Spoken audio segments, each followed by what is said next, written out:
Okay, thank you. So good afternoon, participants. I think you already know my name. Today we'll be looking at correlation and simple linear regression using R. And my colleagues have already introduced what correlation is. So we will go through short theory, then we go to practical. So it might take like 30 minutes in theory and then go into practical so that we can do more practicals and interpretation instead of theory, which you can actually read by yourself. Okay.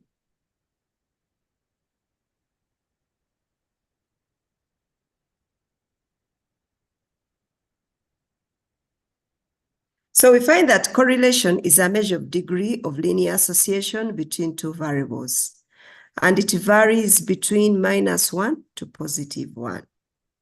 It's denoted with small r or lowercase r. When points on a scatter plot follow this trend, whereby the points are running from bottom left to the top right, we call that positive linear regression. And if the points are running from top left to bottom right, then that is negative correlation. And if there is no pattern in the plot, we call that no correlation. So correlation coefficient helps us to determine the type and strength of linear relationship. When we talk about type, we are talking about the direction. Is it negative or positive? Then strength is the magnitude. Is it strong or weak? So if correlation ranges, if it is +1, we call that perfect positive correlation. And if it's minus, then it is negative correlation. And if it's -1, then it is called a negative perfect correlation. So you can see the second slide shows that small r equal to 1 is perfect positive linear correlation. Then small r -1 is perfect negative linear correlation, whilst r equal to 0 is no correlation. If you want to compute it manually, there's a formula here. You can compute your correlation manually. Otherwise, from the correlation, we can know the strength and direction. Where direction, we are talking about positive or negative linear relationship. When two variables are continuous, we use Pearson linear correlation. Continuous variables from introductory part, we already know that. I know that if I ask that in the chat, can you please define continuous variables? Just let me know what continuous variables are in the chat. Just using two words to describe continuous variables. So you can use the chat. Okay, somebody's giving us an example. Height, another one. Scalar and numerical variables, okay. Age, weight, okay. Salary, okay. Body mass index, yield, income. Okay. Okay, thank you very much. So I now know what continuous variables are. And in case you have two variables that are continuous, we use what we call Pearson correlation. Otherwise, if you have, for example, ranks, you use Spearman's rank correlation. Okay, so for this session, we are going to focus on Pearson correlation. So here are plots. In case you're presented with plots in your project, you've run your correlation between two variables. you can actually tell whether the correlation is strong or weak. From the first plot on top here, we can see that the values are close to each other and they almost go through the 0 point. So that type of plot indicates that there's a high or a strong correlation between the y variable and the x variable. And the value here, we can see that R is equal to 0.96, which is almost close to 1, indicating that the correlation is really high. Then when we look at the lower plot, we see that the points are a little bit separated from each other, and the correlation is moderate. It's not very strong. But when we look at the plot, the first plot on the lower left bottom, you see that the points are scattered. It's just a random scatter of points, indicating that actually the relationship between the two variables is quite weak. So that's how you can tell the magnitude and the type of correlation. And we say that if values are running from the bottom left to the top right, this is positive correlation. So all these ones have positive correlation. The negative correlation, this is how it appears. The points run from the top left corner to the bottom right corner. So you can see here also points are close to each other, and then correlation is minus 0.93. And the next one is moderate correlation. You can see the points, the red points are separated from each other. And also when it comes to a random scatter of points, the correlation is weak, indicating that there's a weak relationship between the variables, the y and x variables. So when you get results of correlation, normally we are tempted to think that one variable causes the other either to decrease or increase. But correlation is not causation. We cannot say that the weight of the bird and its length, we cannot say that the length of the bird causes the weight to increase or decrease. Or we have a hospital here called Mulago Hospital, and there's a tree full of birds, marab stock birds. They give birth on a daily basis. But when women are also admitted that are due to give birth, they also give birth.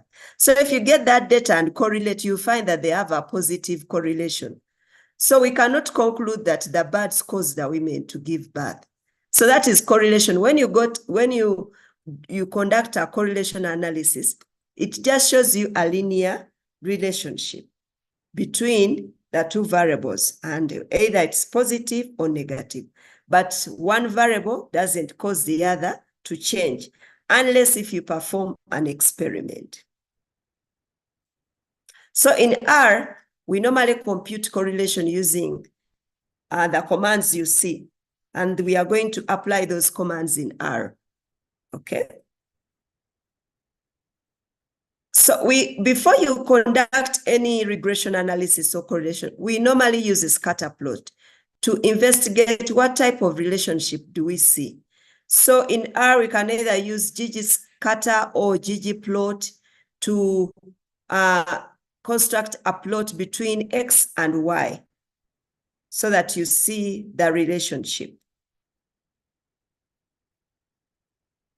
So also for correlation, Pearson correlation, you can see in this slide that ASS is the object name, and this symbol here says assign this command of code.test, and diamond is the file name or the data name, and then you're saying call weight, which is the variable name, and then also diamond call price. So you want to find out the correlation between weight and price.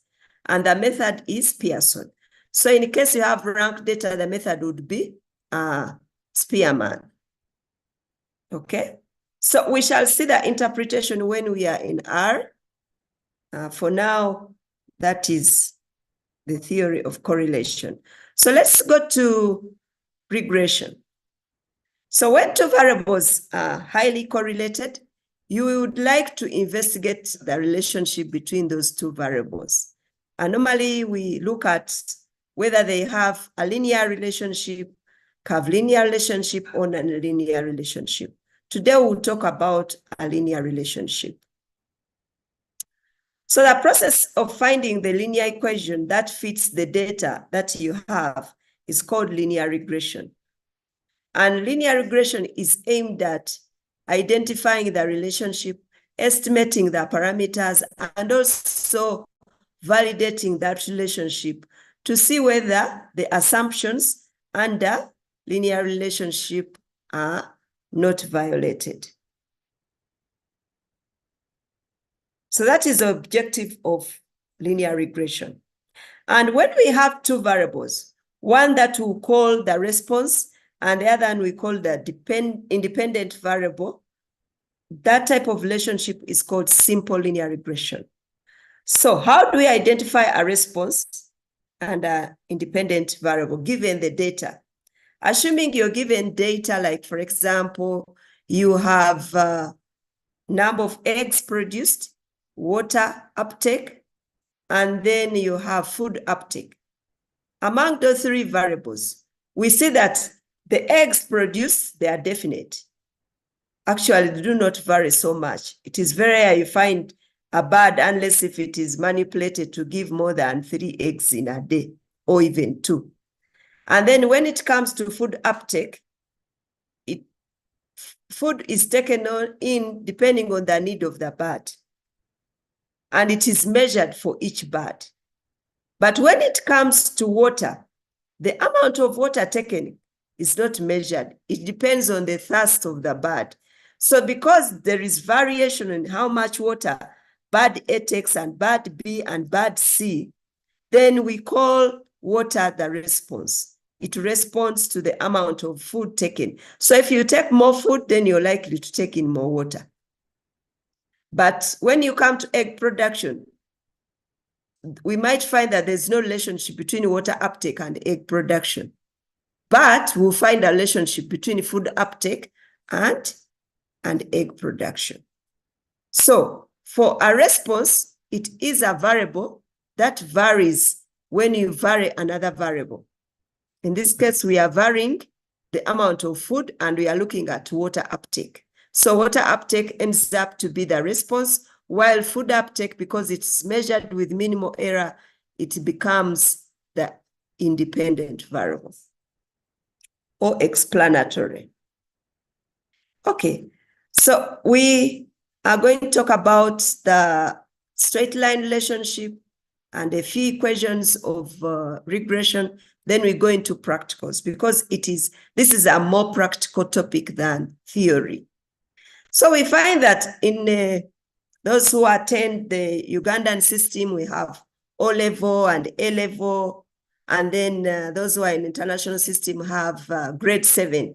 When you are in grade 7, you look at a straight line relationship. And the straight line relationship relates y, the intercept, and the slope, and the x variable. Where the intercept, which is beta naught, if you can see in the slide, is the value of y when x is equal to 0.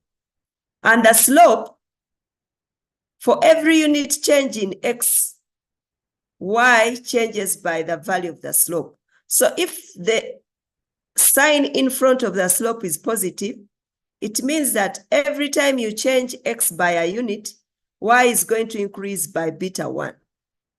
And if this sign was negative, if you change x by a unit, then y decreases by b1. So that's the interpretation of the slope. Okay. Okay, so before I go on in the chart, is that okay? Can we go ahead with the theory of regression? In the chart, I only have one response, 2, 3, 4. Okay. Okay, somebody says, please repeat. I don't know from where. Okay. Okay. Okay, thank you very much. Let us proceed. The last part, okay, the last part, I'll go backwards.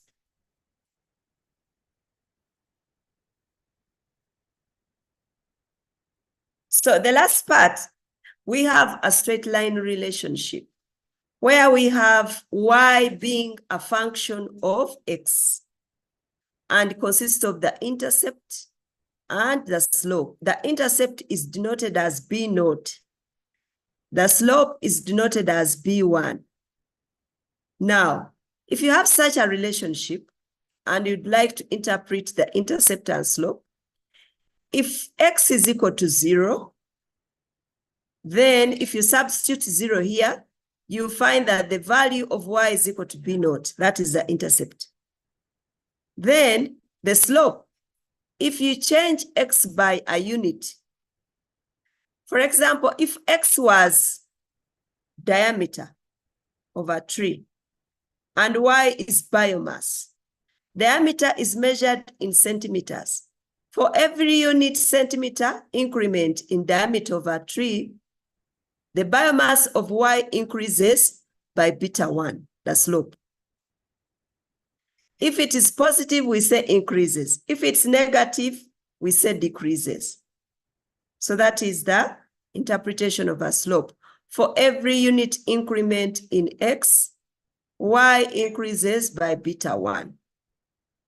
If this sign here is negative, for every unit increment in x, y decreases by beta 1. Okay. So in linear regression, we use what we call ordinary least squares. It's a program that helps us to minimize the difference between the observed values and the line that we are going to see that fits onto our data. So once the difference is minimized, then we can use some mathematical expression to differentiate the equation of the line and then get the equation that we can use to estimate the intercept and the slope, as we are going to see. So, least squares method is the method we use to estimate the slope and intercept. And the estimates are called least squares estimates. So assuming this is our data set and we've constructed a scatter plot, the red points are the observed value, the value you've collected in the field, and you've fitted a line, that is the blue line. Now you can see that the fitted line does not go through every point.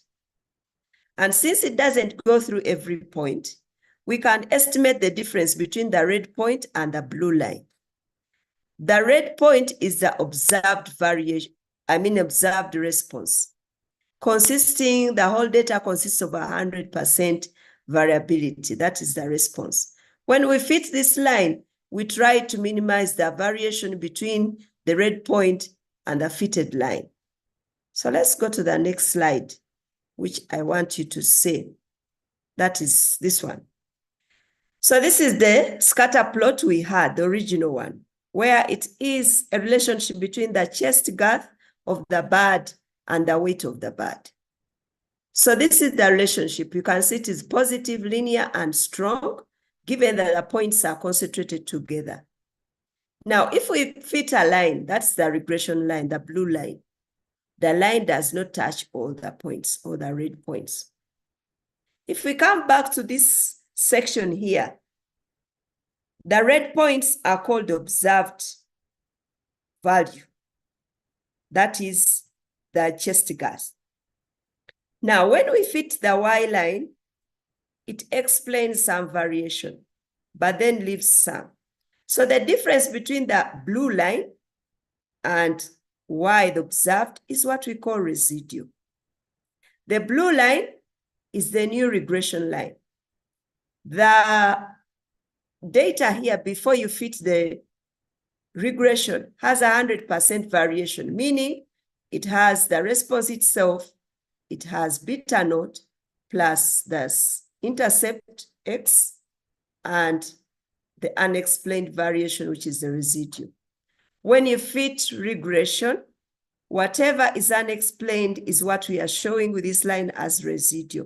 What remains, which is unexplained. Okay. Let me get a pen and write for you the equation. So we are saying that our original equation is y. Is it visible? beta naught plus beta 1 x plus epsilon. Okay, so for the ith unit and j.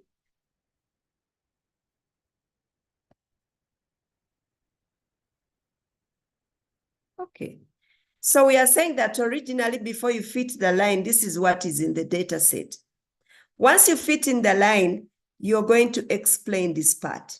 So this is the model line. So the model line here has an equation which is predicted with a hat is equal to the intercept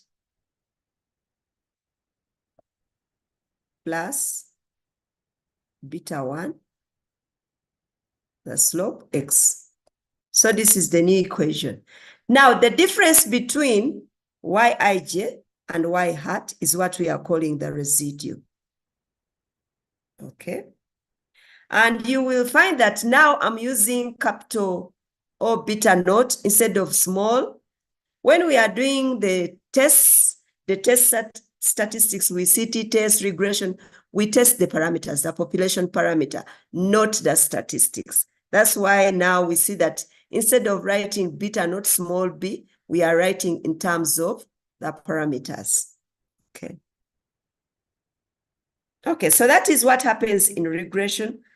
Let me go in the chart and see what is happening in the chart. What is the explanation of big and small residual? Okay. When we have small residual, it means that our model predicts well the observed value. When the residual is big, it means that our model does not explain well the data, does not fit the data well. So when we go to do prediction, you can see that the predicted values are actually so different from the observed value.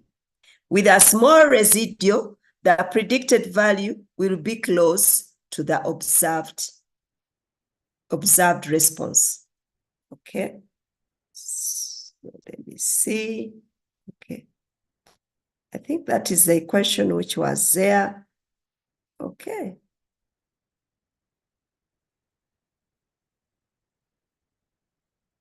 Okay. So from here, let us go to the practicals. I'm going to be explaining every bit of the output that we get. The most important thing of this course is for you to learn how to interpret the results you get. And the theory, you can always read any statistical book. They are this simple linear regression from its name is simple. It's really simple for anybody to understand. But we need to know what to do in R for us to get the output. Okay, so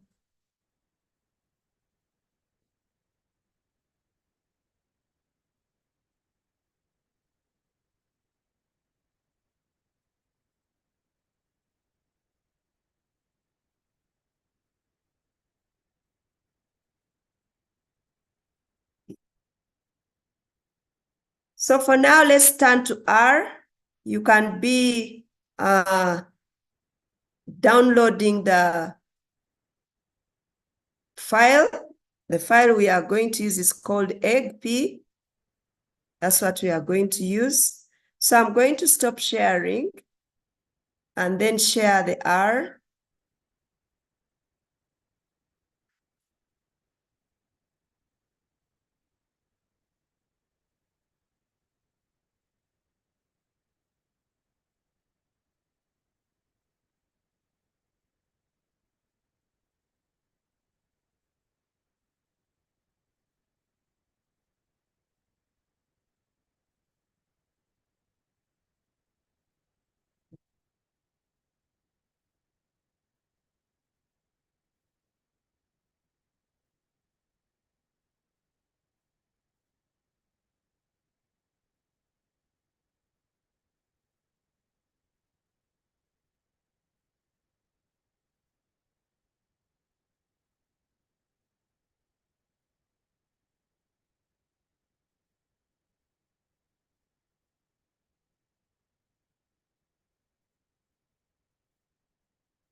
Okay. So I have shared my R. Is it visible?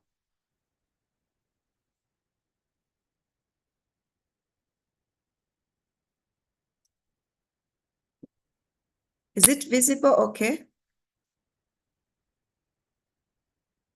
Okay, thank you. Okay, so I'm going to zoom in a little, and so it becomes a bit wider.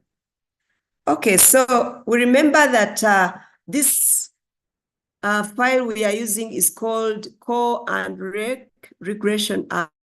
It's found in the most recent folder on the Google link, in case you don't know where to get it. And we are going to use eggp file to get in our data.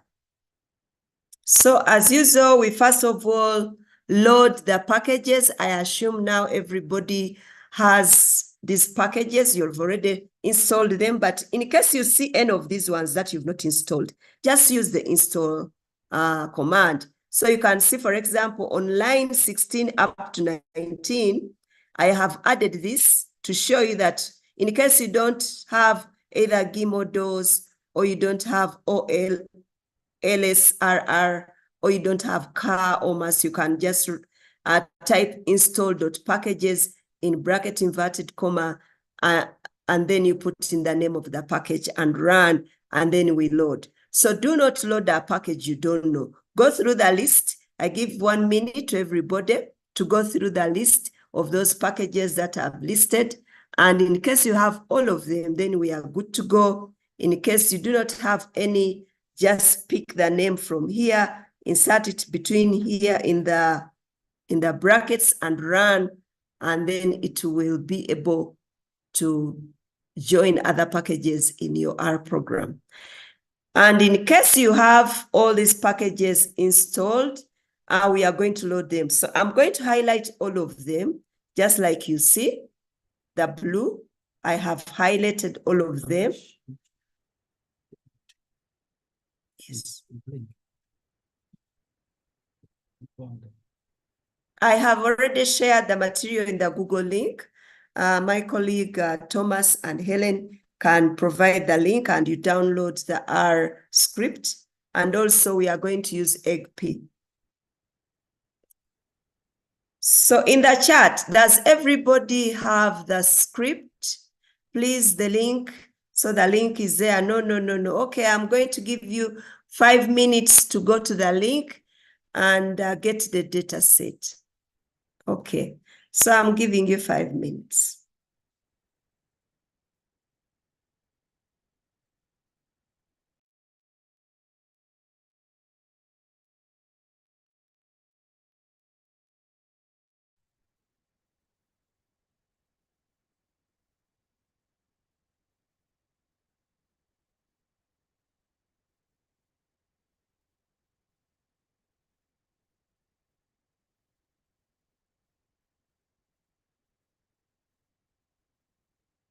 Unmuted.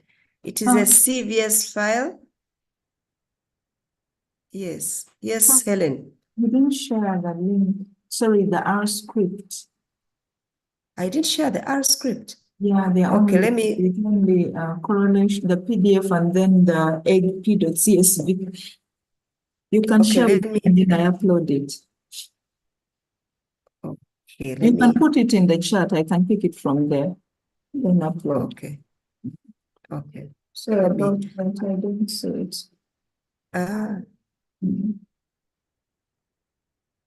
Okay.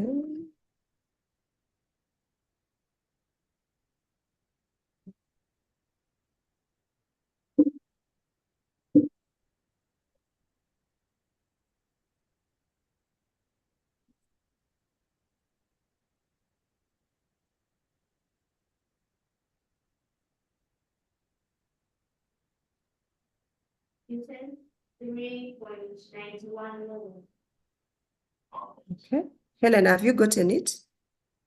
Let me pick it before they send From the it. chat. Yeah. Okay, pick it and share. Thank you. Sorry about that.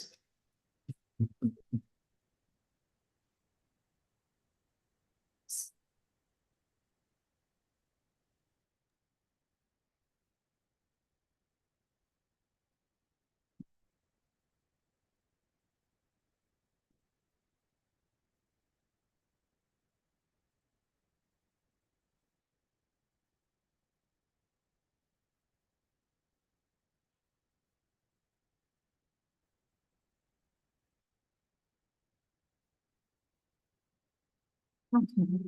Mm.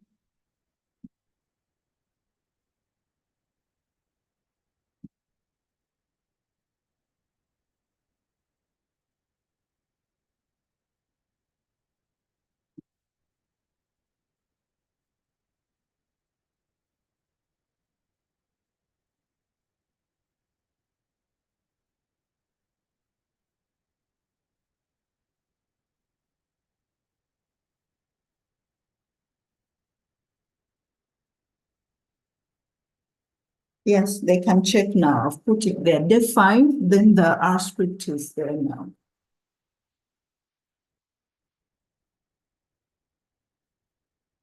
Oh,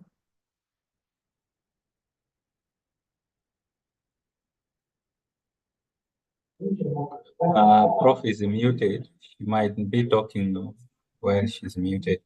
okay. Sorry, that is true. I was muted. Sorry about that. I've Yeah. also shared it in the chat in case they know how to pick it in the chat. You just double click on it and it will open directly into our. I've also uploaded in Day 5 material. They can check it. Okay, okay, thank you. Sorry about that hiccup. Okay, so in 1 minute, is everybody okay? Can we see in the chat whether you are fine?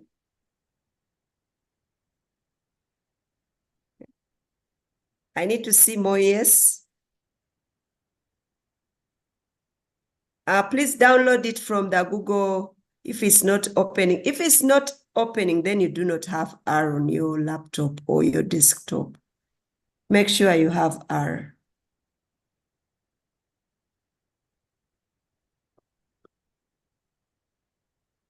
Okay. Okay, so now can we go ahead? Should we go ahead in 1 minute? Is it okay? I don't want to leave anybody behind because today we have only 2 hours and a few minutes left, 16 minutes. Okay. Okay, somebody is installing packages today. The other thing is that for any other training, please try to keep checking the Google link and also go back to the former recordings and make sure you're up to date so that we do not lose time.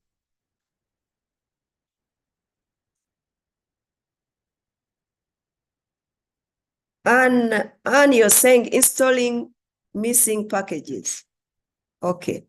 Okay, 1 more minute for installing missing packages. And can I go ahead now? Can I go on? Can I see in the chat whether everybody is fine so that we go ahead? Okay.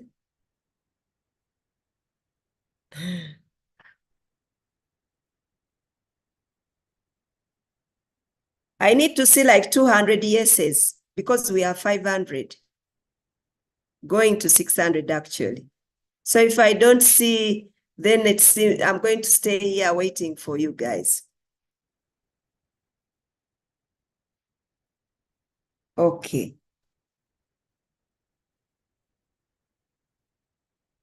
Okay.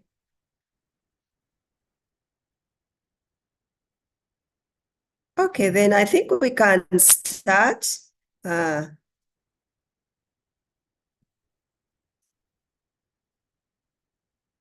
Yes, you use the same knowledge of installing as yesterday. Okay. But if you have those packages already in R, don't install them twice. You just need to install them once. But every time we open R, we need to load them. That's why you see I've highlighted them. So if you are in R, highlight the packages. You can see I've highlighted from library in bracketed verse up to library OLSRR. Then click run. Click run and you see the packages. So if you see any red information, read it. If it's not that the package is not installed, don't worry about it because you can see my red. The following objects are masked from a package called deployer, meaning that this package which has been loaded already exists or it is being hidden under deployer, so that is not a problem. Okay, so can we go ahead? So from there, the next thing we do is to set working directorate. We are going to set working directorate.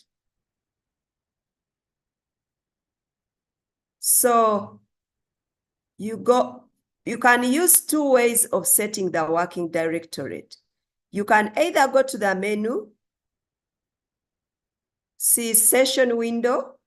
On the menu bar, there's session, set working directorate, then choose working directorate. Are we together? From window, we go to session, set working directorate, choose working directorate. Okay, so let's go ahead, set session, set working directory, choose. So click choose. Then you browse to the folder which you're using. So go to the folder and click on that folder. It will appear in the folder dialog box. Then you click open. So in your console, you're going to see that it is saying set working directorate in bracket the root where the folder is. So you can either write the command or you can go to the, what is good? It is internet go. Yeah. No, yeah. We have to Yes, go. Okay. Okay. Okay. Are we okay with setting the the working working directorate? Okay, from there now we are going to read our data in. So the second way you can set your working directorate is to run the command. You can see my line 38 says set working directory. If you run that, you will see that you get the same thing. You are doing the same thing. Okay. So let's go Ella in library, Learner R. Then you haven't installed Learner R. Please try to install it. And then it will be warning install packages. Yeah, that means ORS is already on your laptop if it's already in use and will not be installed. It's already there. Okay. Okay. So I was looking at the comments in the chat as we go on. Yes, our file we are going to use is called eggpp and it's a CSV file. So we are going to line 41. We are going to call our data into R. It is a CSV file. So the first part here is eggpp is the object name. And I'm going to assign it to a command read.csv in bracket the file name. Okay, .csv. So then I'm going to run or execute line 41. So once I do that, there is no red message in the console. I go ahead to print out my data. So when I run, I see the data in the console. So does everybody have the data in the console? Let me see in the chat, yes or no.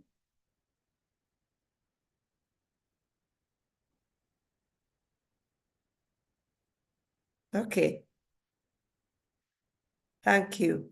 So now when you have your data and your aim is to run a regression, the first thing we do is to visualize data. My colleagues have already talked about visualizing data. I believe now you are comfortable with visualizing data, plotting, constructing a scatter diagram, a histogram, etc. So we are going to construct a scatter diagram to show what type of relationship there is between food uptake and water uptake. So I've given you different ways you can construct a scatter diagram. And the reason why my window is so small is because I don't want the plot window to complain. So if you go to line 51, we will see that the first, you can use plot and eggp is a file, $ food uptake. food uptake is my X variable. Then water uptake is my Y variable. So I can place the cursor and run. And you see in your plot window, you will see a plot appearing. So the line I ran lastly is line 51, which has plot.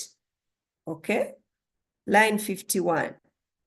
So if we look at that plot, in the chart, what do we see? Because now we are assuming that you're analyzing your data for the project, you've constructed a scatter diagram. What do you see in the scatter diagram? Okay, not yet in the graph. Can we, okay, I have a triangle points, a linear, okay, no line of best fit. That is okay, I haven't drawn a line of best fit. Error object not found. If the object is not found, then you didn't set the working directory. Please set the working directory to your folder where EGP is. Square points, yes, you can see. So what do those square points, when they are put together, what do they show you? Positive linear relationship, yes. Positive linear relationship, correct. So it is a positive linear relationship, just like we mentioned a few minutes ago, that if points run from the bottom left to the bottom right, top right, then that relationship is positive and linear. Should we say the relationship is strong from what you see? Is it a strong or weak relationship? In the chat, you can write what you think. Somebody says strong, weak. If it's a weak relationship, the points should be far apart from each other. If it is a strong relationship, the points are closer to each other. So somebody says moderate, weak. Let's find out. Let's find out what the relationship is once we construct our correlations. Okay, so now let's go back to the RStudio, to the script. You can see that I've given you different options. You can use scattered or smooth to construct a plot. So when you're analyzing data in your project, you can choose what to use. So we can run line 55, and you see that line 55 has even inserted a line for you. And then we also run line 58, which is ggplot.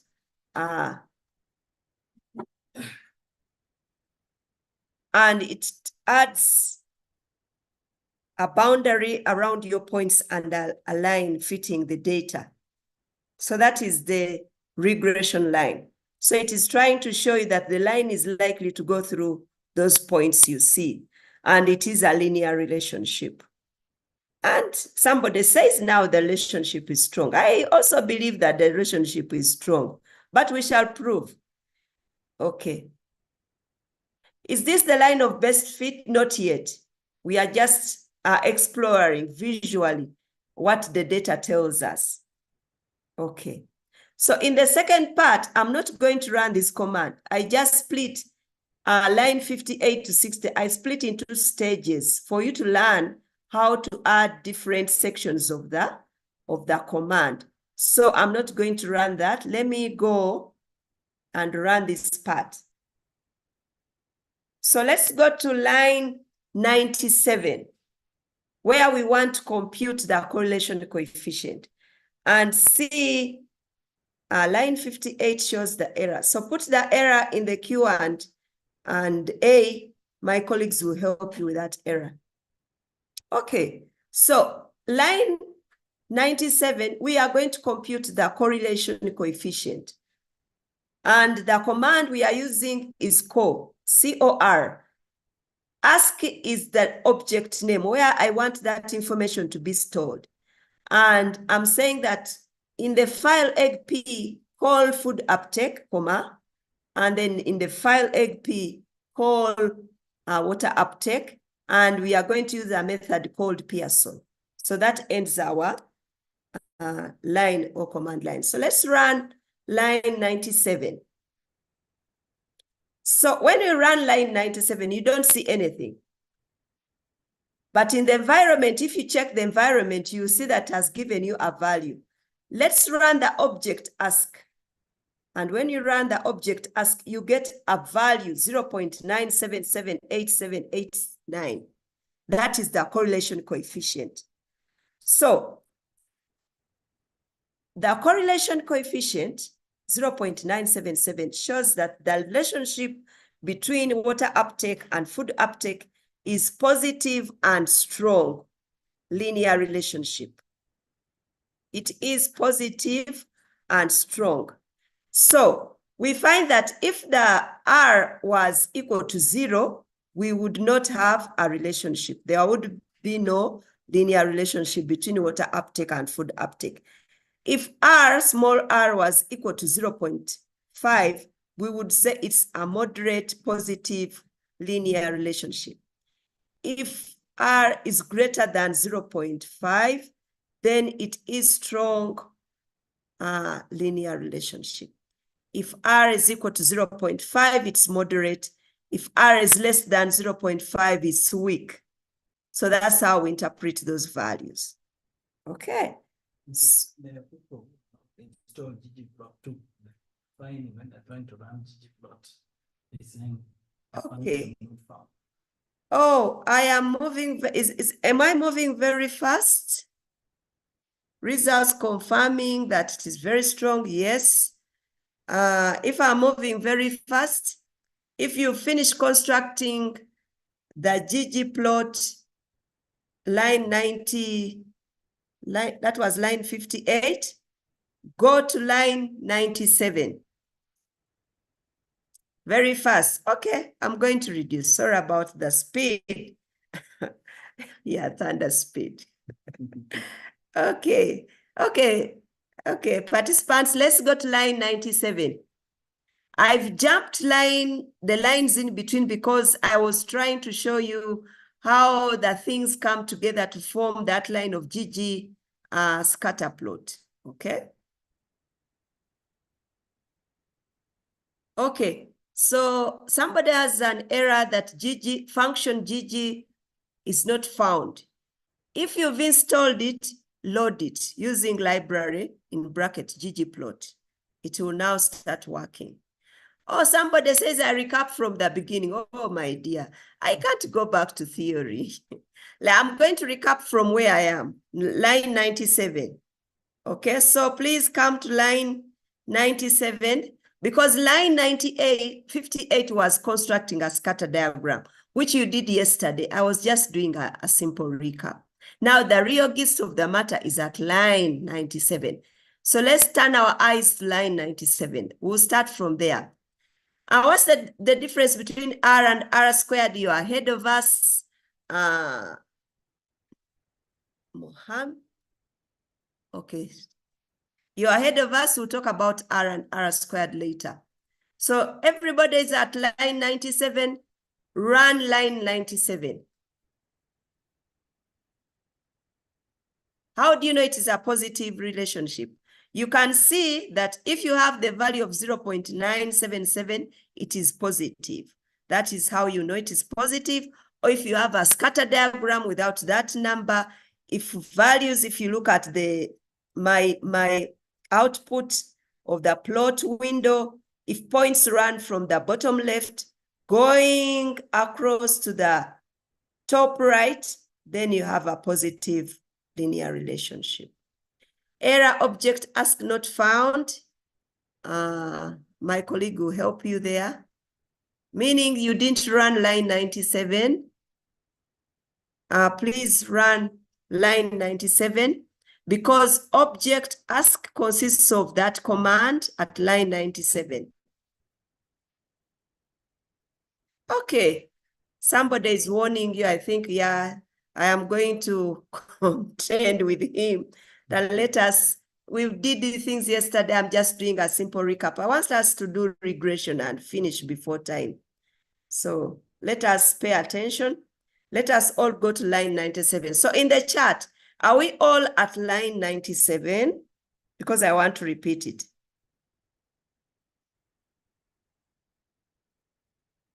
Okay. So I have erased all the plots in my plot window because I want to repeat line 97. So what does line 97 say? The object name is called ask. There's a sign there. We are assigning the command call for calculating the correlation. And we are saying egg P, the file name, we call the variable food uptake, comma, egg P call the variable water uptake, and method is Pearson. So if you run, please run line 97. If you don't have any information in line 97, that means that you didn't set a working directorate. You don't have egg P in the system of R. So you have to go and set your working directorate to a folder where you saved your egg P. Why Pearson? I say that when variables are continuous, for us to know whether they are related, we use Pearson correlation if they are continuous. Okay, there we go. I'm going to run my line 97. And when you run line 97, you don't see anything until you run line 98. So run. When I run my line 98, I do not get an error. And yet it's the same script I gave you, but I get a value in the console of 0.9778. And if we round off to 2 decimal places, it will be 0.98. My dear, don't run what you see in this the script about setting the working directory. DSDM204 is my working directorate, not yours. So please change. I'm sorry. I'm sorry that I didn't tell you that. But you go to session, set working directorate, choose working directorate, and you change the path. Okay? Error in, oh dear. Okay. But let them be on Q&A. I'm answering questions. So please put all your queries in Q&A. My colleague Thomas doesn't have any question to answer. That's what he has just told me. So please take all those questions there. In the chat, I want to see yes, no, yes, no, yes, no, and any question that I ask and I need an answer. Please explain the output of the regression. Okay, I haven't done regression. I've just done correlation, but I'll explain the output. So if you go to the console at the bottom, you will see a value of 0.977. And I'm saying that we said line 83 error. Please don't go to line 83. You will run those in the free time. I can even give you my WhatsApp number. If you get an error, then we can deal with it later on. Okay? I explained that I jumped those lines, so there's no error. I ran them this morning. I jumped those lines because I was breaking down the ggplot command and telling people how you get them in subsets, okay? So this value of 0.98, okay,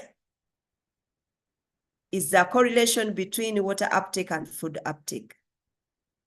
I can't create a working directorate. My colleague will help you. Just jump to line 97. Okay. Error line 98. What error? There is no command in line 83. It's okay. So have you all got the value of 0.978? That is the correlation between food uptake and water uptake. You can see it is positive. You can see it is close to 1, meaning it is very strong correlation between food uptake and water uptake. So we are going to move to line 100. When we move line 100, we want to test and find out whether the correlation value is different from 0. Is it significantly different from 0? That is the test for correlation. If you're not getting any value, put your question in the Q&A. So line 100, please run line 100. And this time our object name is as. It's ASS, that is object name. The next part is correlation.test. That is the command. And the rest you know. So let's run line 100. And when you run it, you don't get anything. Then you run the object and we get an output. So does everybody have an output? Because I want to explain what you see in the output. Do you have the output I have? Okay, great. That is good that you have the output. So the output is testing this value here you got before, 0.977, to show whether it is different from 0. Okay, so we look at the p-value. The p-value here, which is it is 4.02 times 10 to the power minus 8. If you turn it into a figure, it is 0.000, put 8 zeros in front of 4. Or put 7 zeros in front of 4. That is the p-value.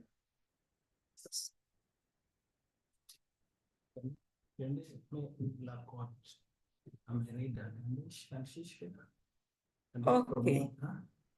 Okay, somebody is still complaining about the value 0.97. Huh? Not seeing it. Not seeing the value. Okay, David, can you promote Lakot? Amerida. Let us, I'm going to stop sharing. You're given 2 minutes to share. If I don't see anything, I'll go to another one. Helen, please post the link for material. Prof, maybe you tell the person to raise the hand. Okay, so raise up your hand if you can't see any value in your output in the console.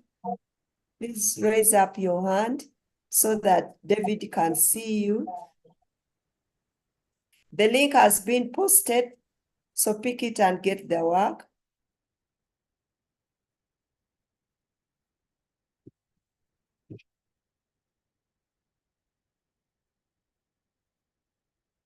Okay. So nobody, oh, somebody is raising up. Nobody is raising up their hand. Let's go ahead. I'm going to share again. So we promoted Rosanne, but she declined. So we are going to try another one. Okay. We have promoted Modara Savi. Modara. Okay, let him share. Please share. Then there is Angelique also. Okay, if that one is not ready, we can go to Angelique. Angelique Miranshuti.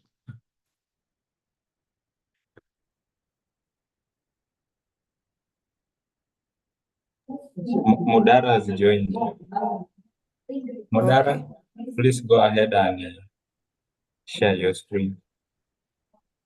There is also Zanele and Sibi. I think let's use one person because of time. Okay, let's Modara, use one Modara, person. please go ahead. Go ahead and share your screen. Modara. Okay, Zanela has decided to share. It's okay. Okay. Oh. Okay. That is a script for Zanela. Go ahead and tell us your problem, Zanela. If I run the lines, I get the blue lines on the console. I'm not getting the values. For example, if I run line number 98, it's just giving me a blue line without any values. Oh. Okay, did you run line 99? Run 99? It's the same situation. You run it. You've not run it. 99. Put your cursor on that line. It's not giving anything. Yeah, there it goes. It gives you Yeah, the value. 99 is giving me a value. Yes, even run 100. One. They have to run the object names. There's So no those are object names. command in 100. Yeah, there's nothing on 100. Go to 101. I've just ran 101, so there's no value also. No. Then You run the values only come in when you print them. When you create the line 101 only creates the value. For you to see it, you need to print. You need to highlight on that value and okay. so you need to run 103 to see what you've created. Okay. Yeah. And can you install the packages? You can see the warning there on your. You see, there's a warning up there. Yeah, Yes, install. I'll just click on it. Install. So I have to run number 101 and 103 to see the value. That's right? Yes. So once you create a value, you create an object. For you to see it, you need to print it. Okay, thank you. Yeah. Okay. Okay, you can stop sharing. Any other with a query? Okay, then let me go and share my script.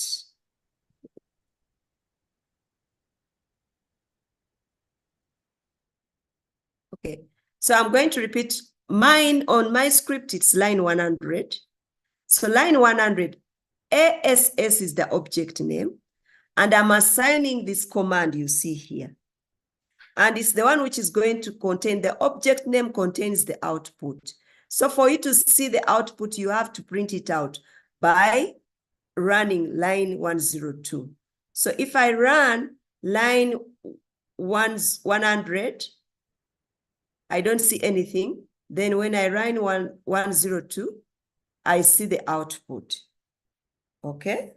So we were talking about this p-value. What are we doing here? We are testing the correlation value of 0.977, and we want to find out if it is significantly different from 0.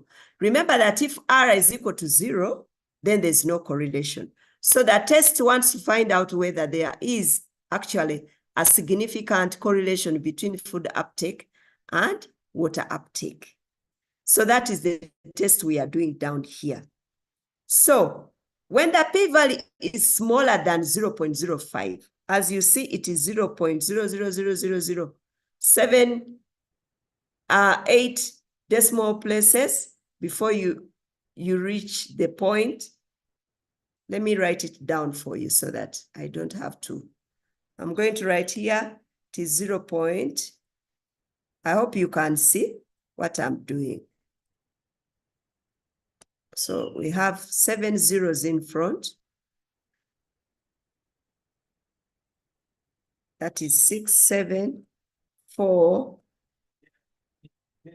0, 2. Okay, so that is the p-value. Yeah. So that p-value is smaller than 0.05. I think you can compare it and see. This is smaller than 0.05. So meaning there is evidence to reject the null, which is saying no correlation. And we conclude that there is a significant, positive, strong linear correlation between food uptake and water uptake. I hope that is okay. So let me see in the chat. Is that fine? We go ahead. Okay. And yeah, if you have a question, put it in Q&A. Okay, so we've finished. We found out a linear strong correlation.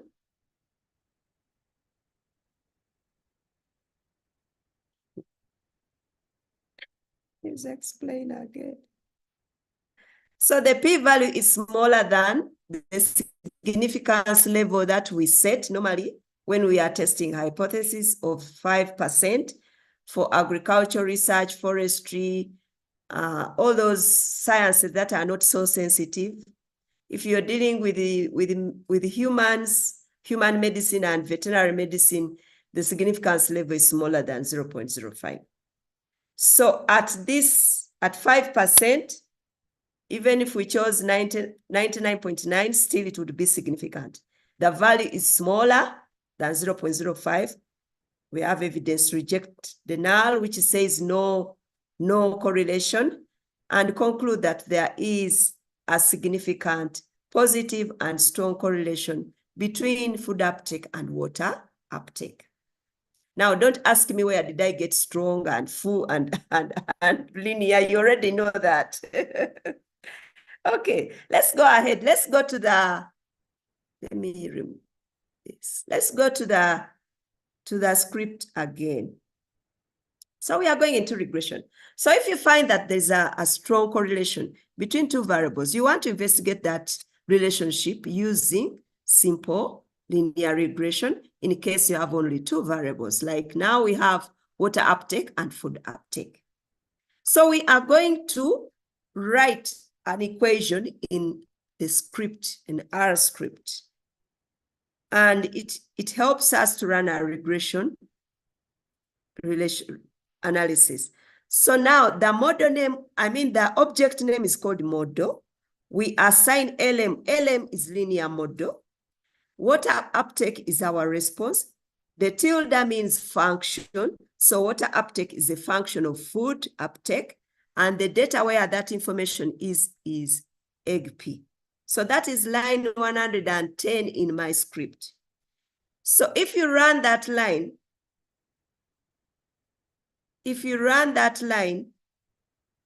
it's going to work, but then you need to see the output once you print the model, which is the object. So once you run line 110, you need to go and run line 111 to see what is in the model. So have we all gotten, do you have the output that I have in my console? Let me see in the chat before I explain. So we have the intercept and the slope for food. That is what we have only. But remember, we want to find out whether that relationship is significant or not. So now, before we explain the intercept and slope, yes, that is correct. Let's turn to line 112. In my script, it is line 112 and says summary in bracket model. So for you to review your results of the regression, you need to put summary in bracket, the object name, which is model. So I'm going to run line 112.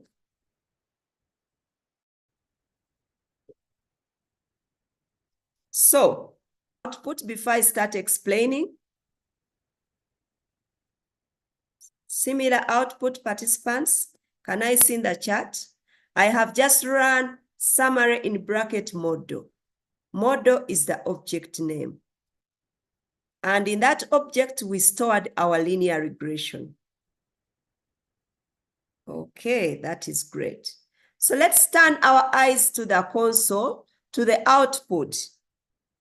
And I'm assuming it is clear. Okay, so if you go to the output, you will see that the model you've run is written under call. Then you have residuals. They are highlighting residuals. Observations with high residuals. That is the first line. The second one is coefficients. You see intercept is minus 63.51. That is the intercept. Food uptake has a corresponding value of 2.7328, which is the slope. And when you go across that line, you will get a p-value of 4.02 times 10 to the power minus 8. Which value, the same p-value we got for correlation. We will explain that later. So the stars you see, they are just telling us that the analysis you've just done is significant at 0%, 0.0000, go on. Then we have residual standard error of 17.3 on 10 degrees of freedom. We have multiple R squared of 0.9562.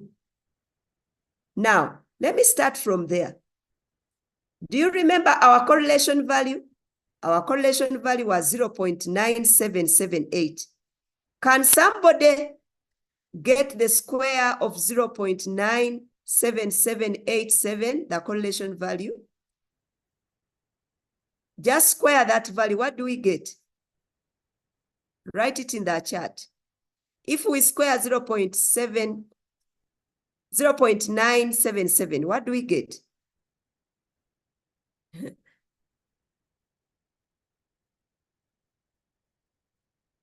Why didn't we change data to factor? Because regression doesn't require you to use a factor for now. So Michelle says the value is 0.956. It is the same value for our R squared, isn't it? So you see that when you square the correlation value, you get your R squared, the coefficient of determination. So that value you are printing in the chart is the same as R squared, which is the coefficient of determination. What does it imply? This coefficient of determination tells us that 95.62, if we multiply by 100, of the variability in water uptake has been explained by the regression model. When you collect data, you have 100% noise or variation within your response. When you fit a regression model, some variation is explained, and it is expressed in terms of the R squared. Here, our R squared is 0.9545. So if we multiply that by 100 to make it standard, it becomes 95.62%. So out of 100%, you've explained 95.62% of the variation in water uptake has been explained by the regression model. So remember, I've just told you when you square your correlation coefficient, we get our R squared. So if you get a small correlation value, even your R squared is going to be small. So what is the difference between R squared and R squared adjust? R squared adjust is also explaining the amount of variability explained in the response, but it has been adjusted for the number of parameters in the model. In the model, we have two parameters, the intercept and the slope. It is normally used when we are talking about multiple regression.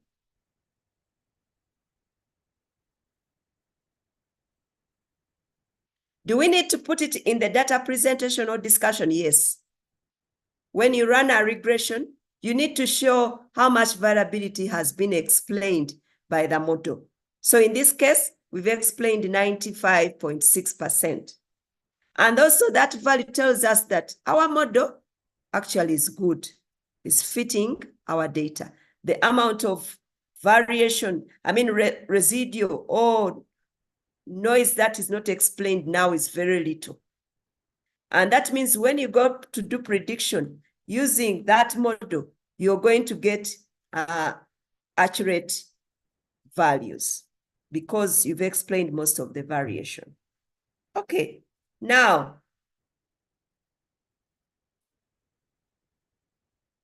when you get a higher R squared, means that your residual is small. So we are going to see another output where you will see the residual. Yes, when you have a high R squared, which is high, means that that is good for your model. The model fits the data. But at the same time, if we go to multiple regression, the story changes. we need to check our variables. But now we are talking about simple linear regression. And for now, we know that the model is good because it's explaining most of the variability. Now let's go to this line of food uptake. The reason why we are conducting this regression is to test the hypothesis that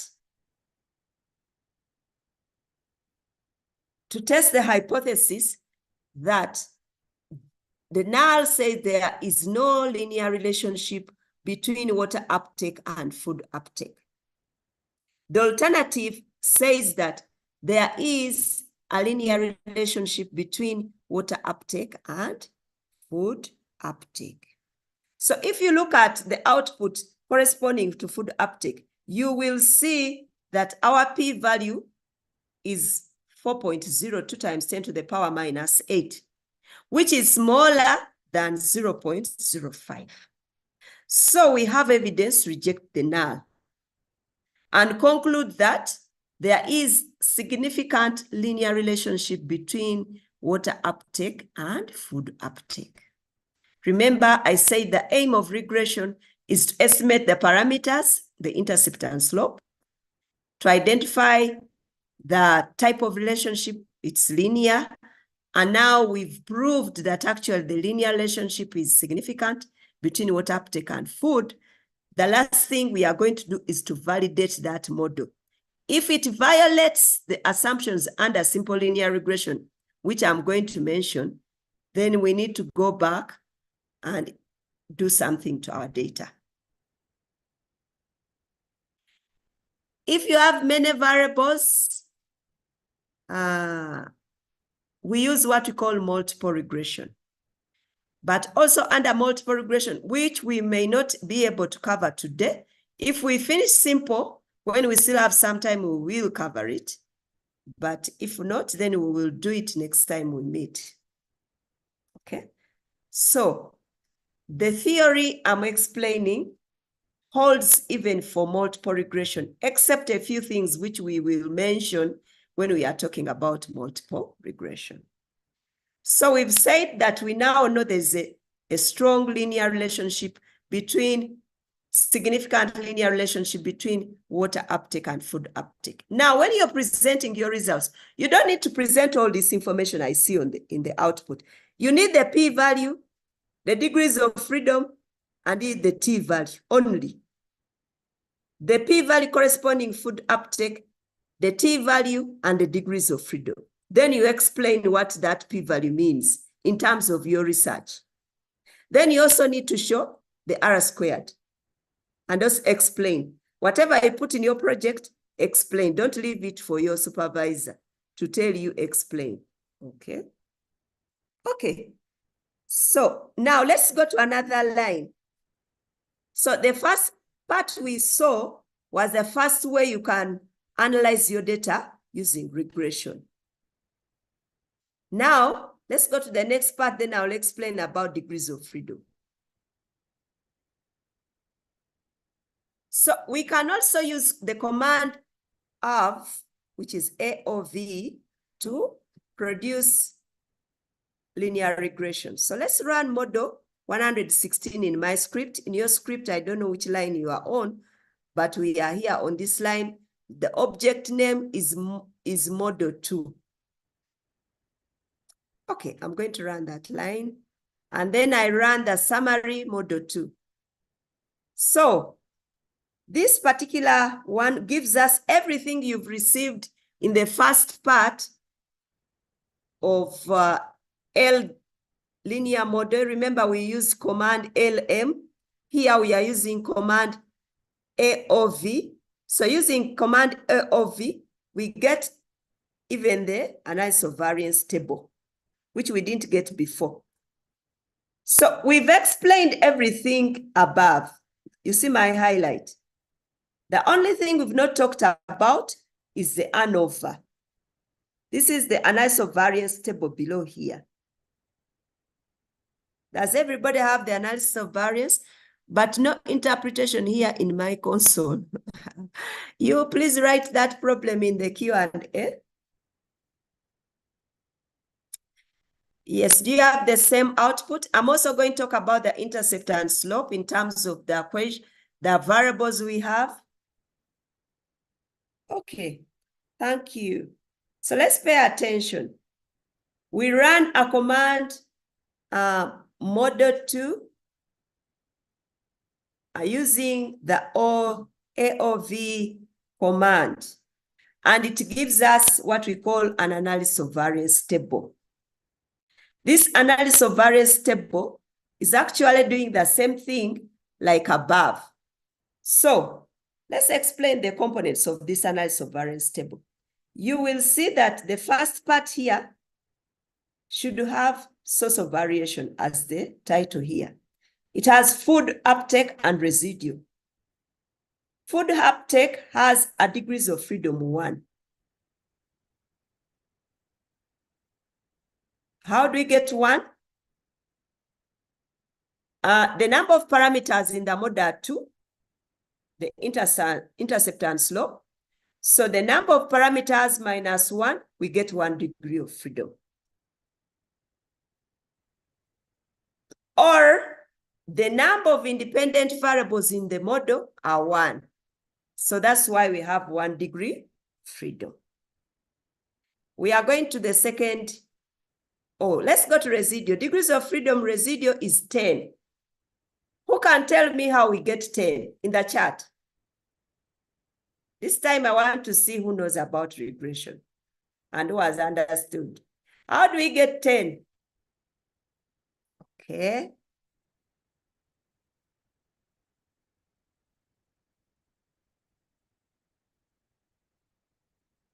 Okay. Number of data points, number of observation. Even if you don't have the number of observation, you can get 10, my dear. Okay, number of observations minus 2. Some people have even worked out the total number of observation. That is great. I am happy to see that actually you know about regression. That excites me. I won't do a lot of work explaining. Okay. Number of degrees of freedom for residue is equal to the total number of observations minus 2, where 2 is the number of parameters we have in the model, the intercept and slope. Okay, so how do we get the total number of observations? Okay, we can work backward. We can get 10 is equal to n minus 2, and then we get our 2 cross it the other side, and we get n is equal to 12. Okay, I hope that is clear. Do I need to write anything? Simple math. So n is equal to, 10 is equal to n minus 2. So we are going to add 2 on either side. So you add 2. Why am I adding 2? Because we've crossed the equal sign. That is mathematics of grade 1. You remember those ones. So this n now, our n is going to be 12. So if we have 12 observations minus 2 parameters gives us the residual degrees of freedom for residue.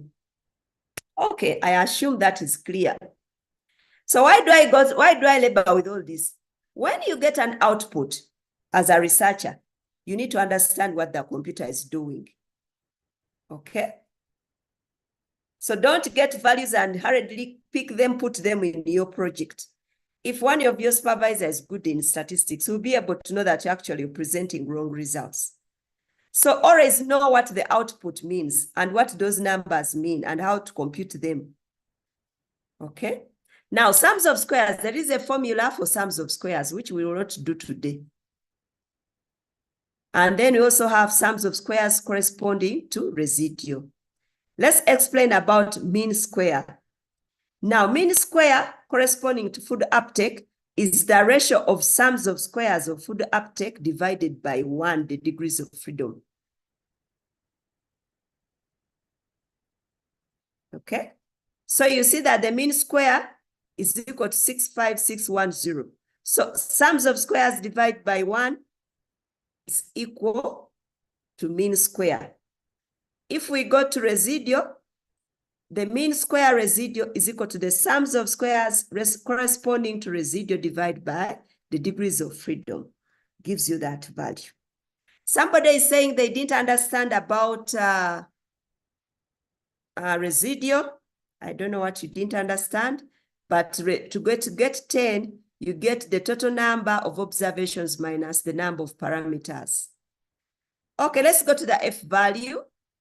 The F value here is the ratio of mean square food uptake over the mean square residue. That is the F ratio. So if you get this big value divided by 300, you'll get the F value. Is that okay? Can we go ahead? Can we go ahead? Okay. Okay, great. So now you see that the p-value we are getting is the same p-value we got in the previous output where we had a t-value. There is a relationship between the F value and the t-value. If you look at the p-value here under ANOVA, it is 4.02 times 10 to the power minus 8. If you look at the t-value and the corresponding in the same output, you will see it's 4.02 times 10 to the power minus 2. There is a relationship between the t-value and F value. If you get the square root of the F value, you will get the t-value. If you get the square root of the F value, you will get the t-value. That is the simple math. I am going through that simple math now for you to know that when you get an output, it is very important to know how those things were calculated by the computer so that you don't just assume everything is correct.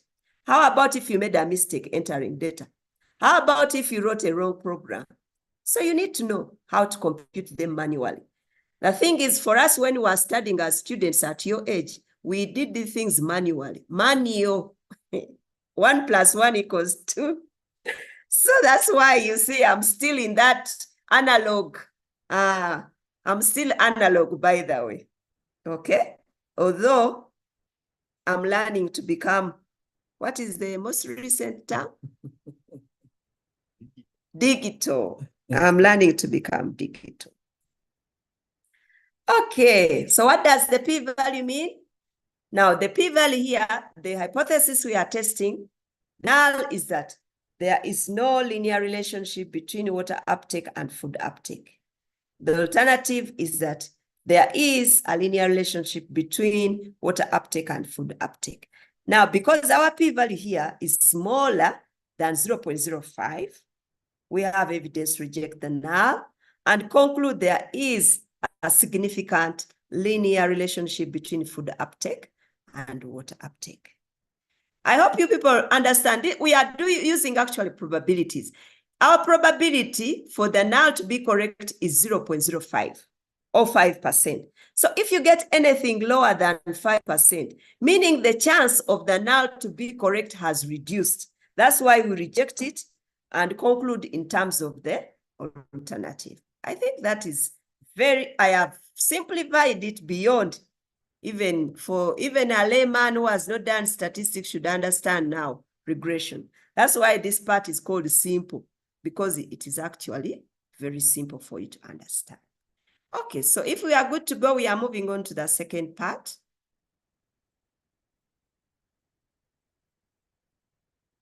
What is the value of the standard error of the data? The mean square error, 300, is our standard error of the data. If you get the square root, that is the root mean square. So here, this value here is our mean square error. And if you get the square root of this, you will get 17.33, which is the residual standard error. Okay. You're welcome to come to Uganda, whoever wants to study statistics with me. Okay, let's go ahead. Now let's focus. I think we can clear our console. There is a brush here in the top right corner which says clear console. Let's clear the console, all of us. You can use the brush, or there's a command. I believe my colleague Helen and Thomas told you that command. So I'm going to clear my console. Just click on the brush. It is on the top right corner. Don't clear any other information you need. Clear only that. Somebody say Control L. Great. That shows that whatever Helen taught is still working, and I am so excited. Okay, we can fit a regression line onto our scatter plot. You remember that one? And that was done by Thomas. That is the second part, which I would like to jump with your permission because you did it yesterday. So let us jump that part and go to the another part because you did it yesterday because of time. Yeah, we are going to the part of where we want to test the assumptions under our regression model.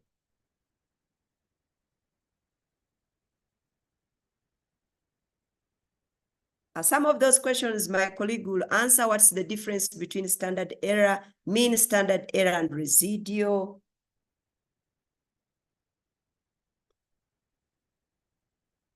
Okay.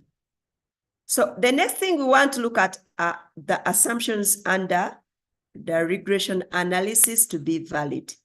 First, we assume that the response is linearly related to the independent variable. In this case, our response is water uptake, and our independent variable is food uptake. Is there really a linear relationship? We've already found out that using the scatter diagram, using the correlation. So that is already a proven assumption. Secondly, we assume that our response follows a normal distribution or exhibits a normal distribution with mean mu and variance sigma squared. We can prove that using either a histogram or a normal probability plot. Third, we assume that the residue, you remember I talked about the amount of variability explained in the response by the model. So whatever is left is called residue. We assume that those residues are normally distributed, have constant variance, and are not correlated. They are independent. For each response, we can obtain a residual value. So we can also find out the correlation. Okay? So those assumptions, if any of those is violated, then we have to go and do something. Okay, so let's go ahead.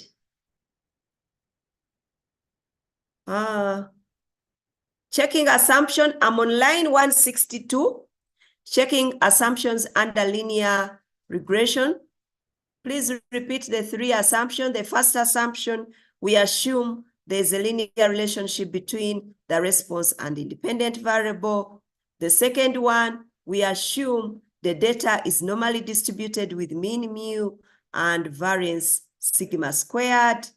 Thirdly, we assume the residuals have normal distribution. They have constant variance and are independent. Okay, I assume now you know the assumption. Now we can test for those assumptions.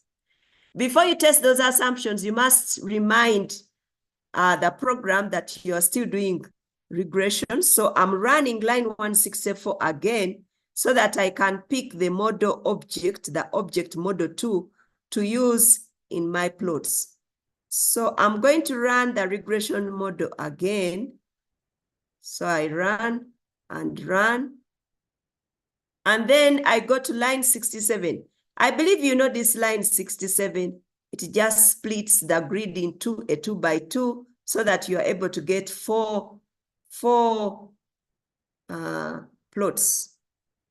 So let's run line 167, and then run plot in bracket model 2. It's plotting the residues.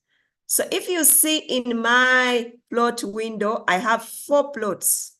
So I am going to zoom in and stop sharing and share the plots so that we can talk about those plots. Do you all see these plots? I've lost my chart. Okay. Okay. So we have those plots. Good.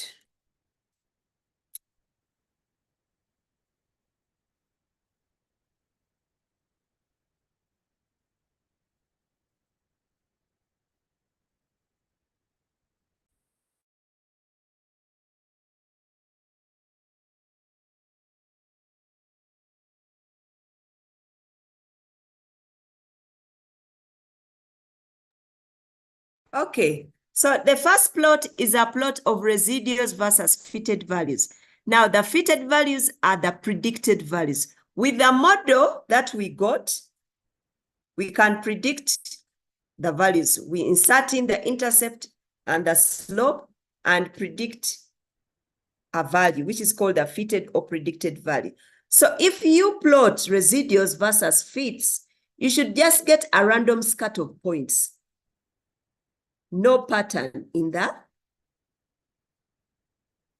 graph. So that is the graph. You can see that actually we do not have any pattern. And this red line is helping you to see that there's no pattern. The points are just scattered around. Okay. There is a point there, which is point number 10. You can see on your graph, there's point number 10. Here, it is being labeled as one with high residual. We shall see whether it is true in other graphs. So let's keep that for now and see in other graphs whether it comes out. Okay, so even this scale location plot is a plot of standardized residuals versus fitted value, still telling you that the assumption of constant variance is not violated because these plots are exhibiting a random scat of points. Okay, I'm going to explain to you later. How do you know that the assumption of constant variance has been violated? Let me just explain these plots, then I'll go to that later. Then the QQ residual plot, it is a normal probability plot. It shows you that the residuals are normally distributed. And once the residuals follow on this line here, you can see that the residuals are following on that line, meaning that our data is normally distributed. Okay. Are we good to go? Oh, the point is 11. No, it is 10. I think it is 10. Can we go to another plot, the last one? Okay. There's a plot of residuals versus leverage. This plot here highlights influential values. Those are values with high standardized residual that have a high residue that are likely, those values are likely to affect your parameter in case they are in the model. So if you see the plot of residuals versus leverage, you can see there are dotted lines. Have you seen the dotted line above the red line and below the red line? Can I see a yes in the chat? They are dotted lines above the red line and below the red line. Those are called the Cook's distance lines. I don't know which cook cooked this graph, but that is the name. Probably the person who came up with this graph was called Cooks. Okay, now, if a point is not above those two or below, if we examine the plot and we don't see any point above the dotted lines or below the dotted line, then we do not have any observation that is influential. Is that okay? Can I see the chart? Is it okay? I'm going to repeat. If these points, the round points, the residue, okay, let me repeat. So pay attention now, I'm going to repeat. If these round points you see drawn within these dotted lines are not above these dotted lines or below the dotted lines, then your data does not consist of any influential values. What do I mean with influential? Those are values that if, one, they affect the size or magnitude of your intercept and slope. They could be named outliers, but sometimes we have a data set with outliers, but they are not influential. They are not affecting the value of the intercept and slope.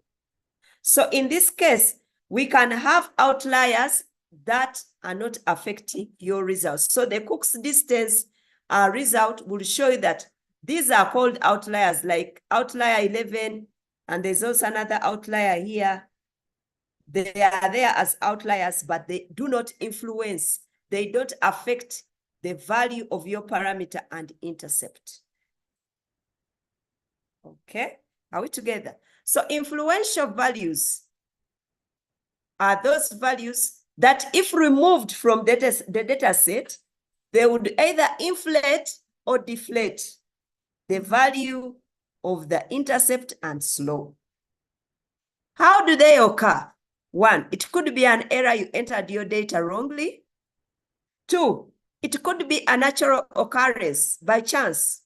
For example, if we are here in the room and we have a very tall person, that would be an outlier and probably would be influential when you're computing the mean height of people in the room. Okay? Then there are those, so we've seen that it could be an error, and if it's an error, you can correct the error. It could be by chance that that value is there, it is correct, so you can't delete it from the data. You have to leave it in the data. Okay? Somebody said I cannot get those plots. Oh, somebody says that they can't get the plot, so we give them a chance to show their screen before I complete the residual versus leverage, which you want to know about. So I'm going to stop sharing. And then, David, can you? Research,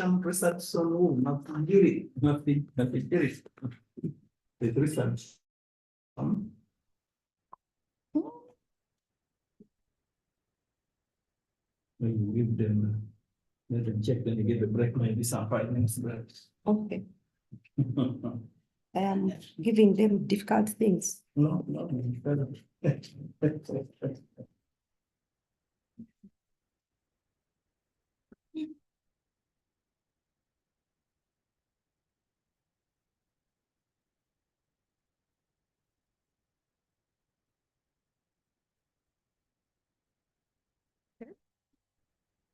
David?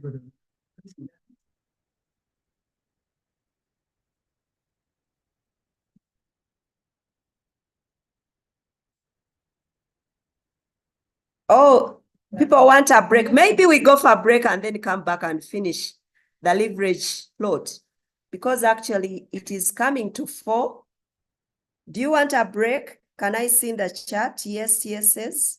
Okay, everybody needs a break. So at 5 minutes past 4, let's come back.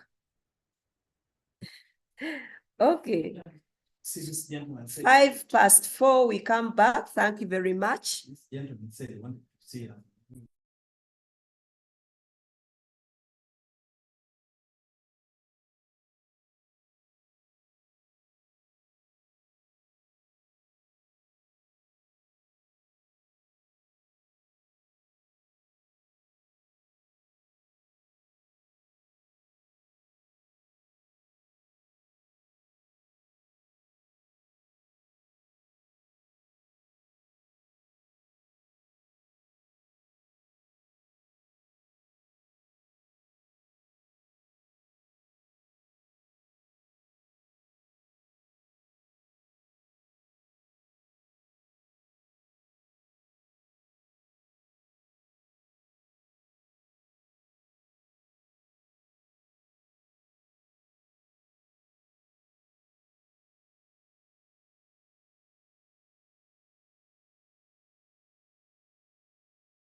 It's time, I think.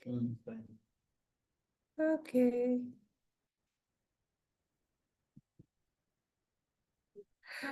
Good afternoon. Good afternoon. Can you hear me? Yes. Yes, Helen, you had a suggestion? Helen, are you on? So I admitted myself. Yes, I was suggesting that can we first give the evaluation before you continue? I don't know. Yes, The first few for 10 minutes. minutes. Yeah, Yeah. 10 minutes. Okay. Please do. Go ahead and give the evaluation. I'm going to mute.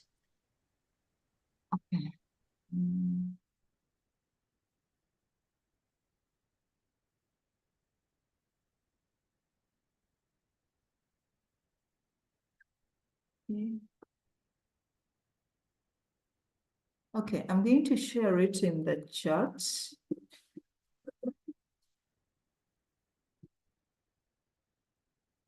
Yes, dear participants, would kindly like you to fill in the evaluation form in as far as this training is concerned.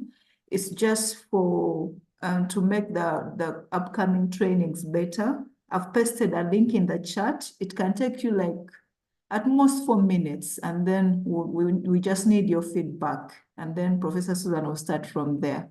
Thank you. Just click on the link and then fill in. And you can add different suggestions that you want at the end. I'm seeing people posting that they want certificates and all that. Well, you can capture that within the Google, the link that I've pasted. Thank you.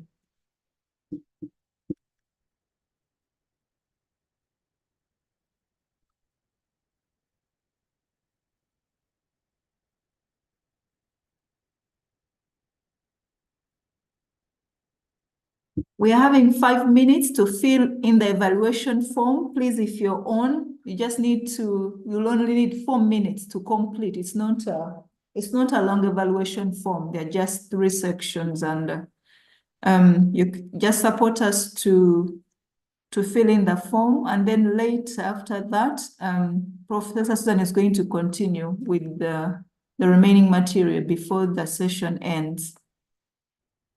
We'll be so grateful for everyone who will participate.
Yes, some people are just joining now, but for those that have attended the training for the whole week, we are pasting the evaluation form.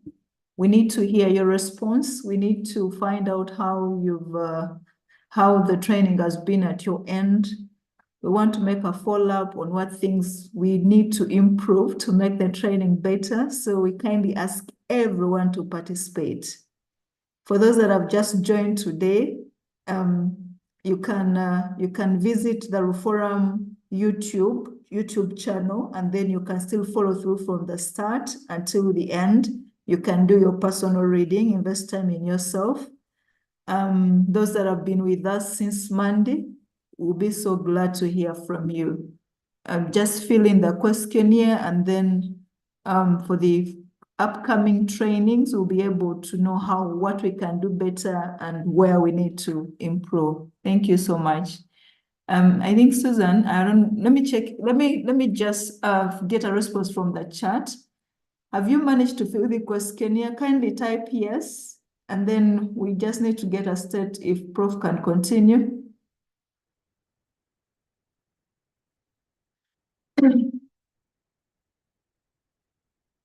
Are you done filling the evaluation form? You can type yes in the chat.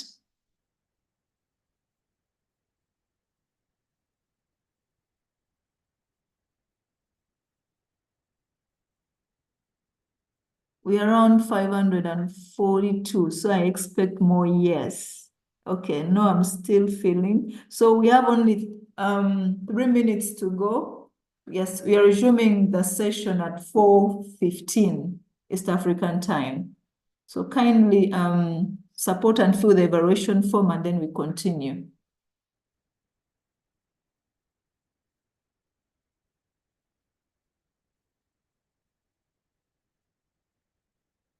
Where is the form? I've pasted the link in the chat. You can click on it. For those that are asking where the form is,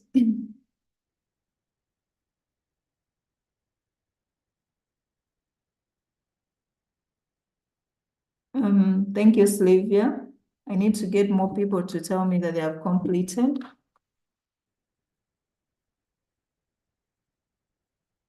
Okay, thank you. We need more people. We have 2 minutes to go. Mission complete, great. Thanks, Francis. Gabri, Peter, yeah. Owen.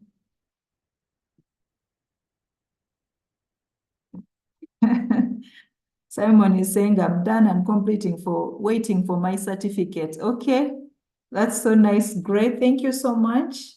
For those that are still filling, we have 2 minutes to go. Please complete the form.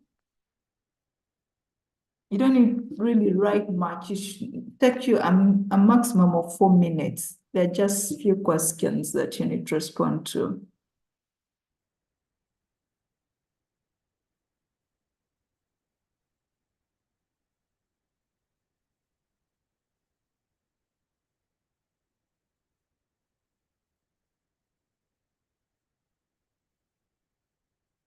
Thank you so much for those that have completed. 1 minute, and then we get started. For those that are still filling, please speed up.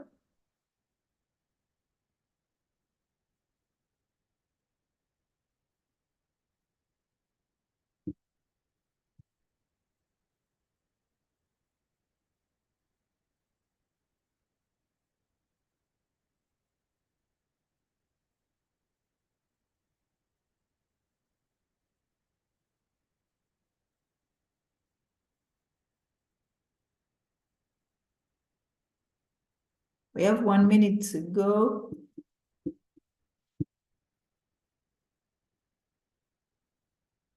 Okay, thank you. Thank you so much. Professor Susan, over to you. I think most of them are done. Thank you, Dr. Helen. Thank you very much for conducting the evaluation. If we are all done, let's go back to our graphs. I explained the graphs, then we do something else, and let me share them again. Okay.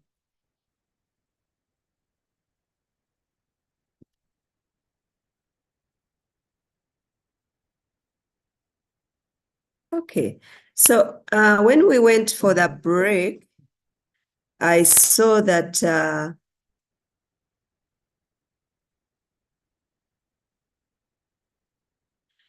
some people are saying I should recap the graphs from the first one, but I think let me finish the last one, the leverage, the residual versus leverage. Then I'll go back to the first one, the second one, and the third one. Okay. So we say that we use these plots, we call them residual plots, to check whether the assumptions under linear regression, simple linear regression, are violated or not. So in this case, we are looking at the leverage versus residual plot. This plot is meant to identify residuals that influence the magnitude of the parameter and intercept, since we are doing simple linear regression. And how do you know? If any point falls above the dotted lines on top of the right corner, then that is an influential observation. Then, if it falls below the dotted line, still bottom right, then that is an influential observation. Now, somebody asked, is an influential observation an outlier? Yes, an outlier can be influential, but not all outliers are influential. Some can be outliers, like you see here. Point number 11 is an outlier. You can see it is being highlighted. And point, I think, number 4. But they are not above the dotted line, meaning they are not influential. They do not affect the values or the magnitude of the intercept and the slope. So that is the leverage. So in case anything is appearing above the dotted line or below, we go and investigate that point. First, we verify that the observation is not an error.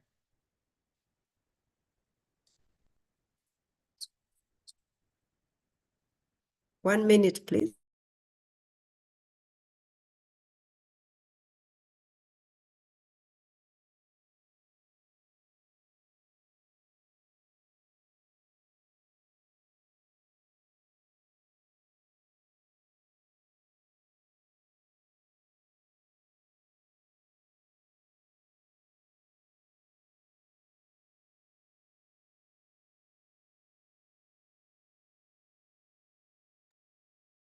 Okay.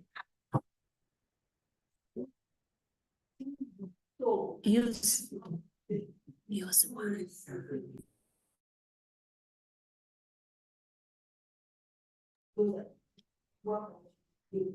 Okay, so what I was saying that, assuming we had an observation above the dotted line, meaning that observation is influential.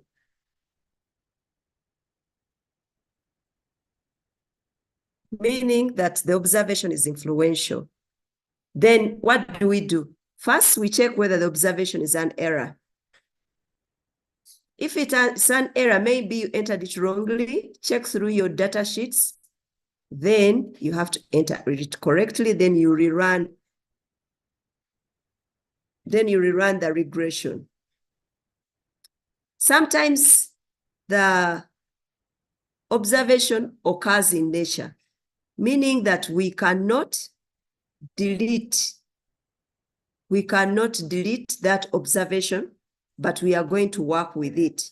So what you're going to do, if the observation is occurring in nature, the first thing we do, remove it from the data set, save it with another name, make sure that the original data is saved differently. So you give it another name after removing that value, run the regression, look at the magnitude of the intercept and slope. Are they changing tremendously or not? If not, then you can remove that influential observation. If yes, then you put it back and go ahead and have your final results with your influential observation, because that means that that influential observation should be in the data. So that is what happens with influential observations.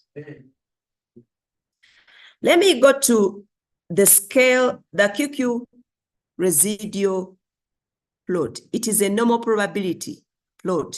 It is testing whether the residuals are normally distributed. If the points follow on that line, you see it's a dotted line, then the data is normally distributed. The residues are normally distributed. And in this case, the residues are normally distributed. When we go to the last two plots, the scale location plot, this one is testing whether the residuals have constant variance. Now, this red line here should be going through the points, but in a horizontal fashion. In this case, even if we have this bit of amount here, it is not so worrying. So we don't need to worry about this. So still we have to interpret this plot as the residuals have constant variance. And even the upper plot, residuals versus fitted value, in case you get a random scatter of points, then the residuals have constant variance. Now, I want us to see graphs where you see that the residual is not constant, that the residuals have non-normal data. So I'm going to just use the chart to draw the whiteboard to draw those plots. So I'm going to stop sharing and share.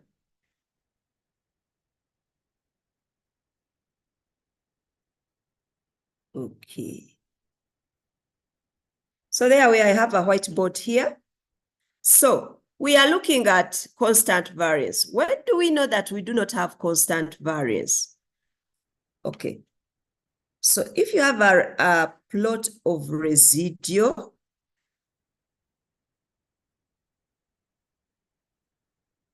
so this is residual is abbreviated as epsilon, and fitted value is abbreviated as y hat.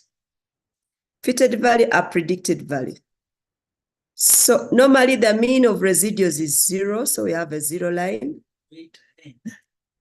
So in case you have points like this going like this, like a bow shape, this is the first one. So you have a bow shape. You have this bow shape here. And these are positive. This is negative residuals. So if you, is it clear the chart? I've used green. Hopefully people can see the chart. Can you see the chart that I have drawn? Okay. Okay, thank you. Okay.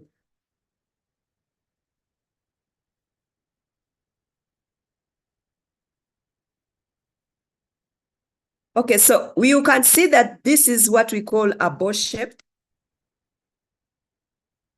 This shows us that our response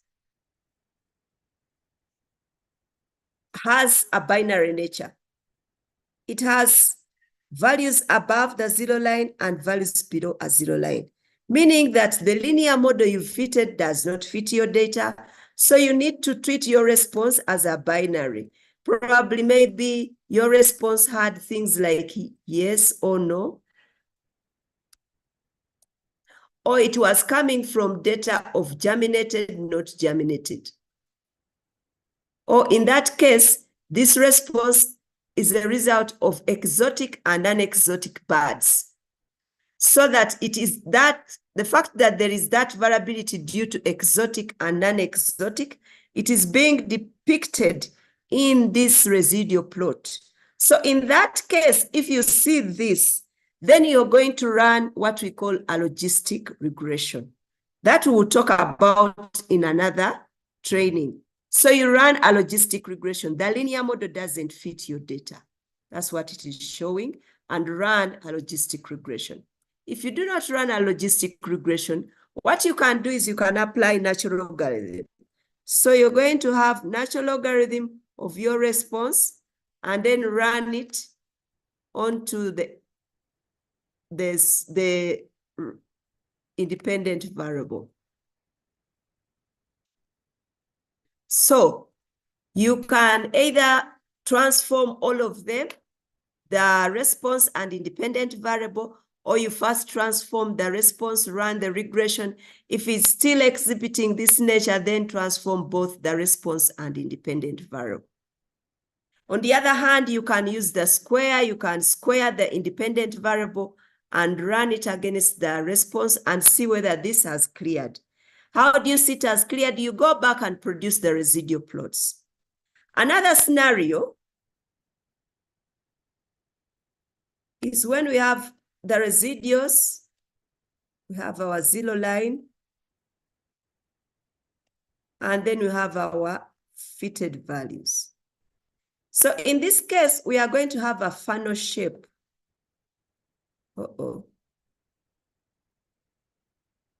Funnel shape, funnel, like a funnel. That is how the graph is going to appear. And if you have such, hopefully it is visible. If you have such, then your residuals are increasing with increasing fitted value, meaning the variance is not constant. So to stabilize this variance, you are going to apply natural logarithm to your data. So you apply natural logarithm. I hope all of you know what natural logarithm is. Natural logarithm of y to stabilize the variance, and also natural logarithm of x. So that's how we solve that problem. Okay.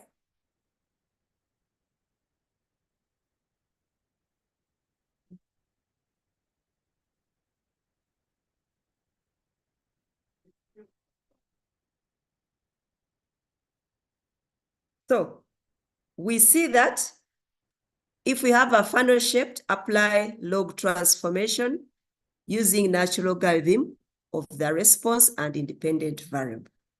If you have a bow shaped, you use logistic regression. It is the best for the bow shaped. Now, you could have another problem.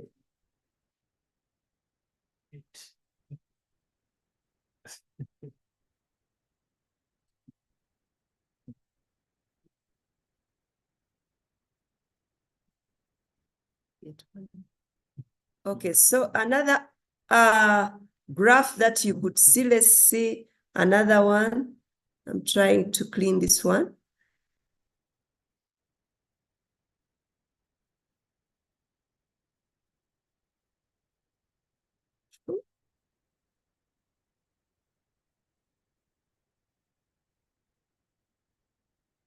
Okay, so assuming you get this type of graph, you've asked for residuals for your model, but this is what you get. Okay, so you see that the residuals also are increasing with increasing fitted value, meaning there's no constant variance. And also, the linear model does not fit your data. That's why you have this curvature being shown in the residual plot. So this shows you should apply a quadratic. Quadratic means that you square x, or a cubic, depending on what will fit your data. So what you're going to do is you're going to form a new variable and make sure you square the independent variable, run the regression, check the plots. Most cases, you will see a change. You will see that after you've used the quadratic model, you're going to have a random scat of points, meaning that now the residuals have constant variance. Okay, so now once you do those transformations, remember when you're reporting, you have to, if you use natural logarithm, you have to ant log before you report the slope, the ATC. So make sure that you report in terms of the current model, not the old model, which was violating the assumptions. Okay, so then there's an assumption which we didn't talk about, the one of independence. Let me just wrap here. Then that is the last assumption.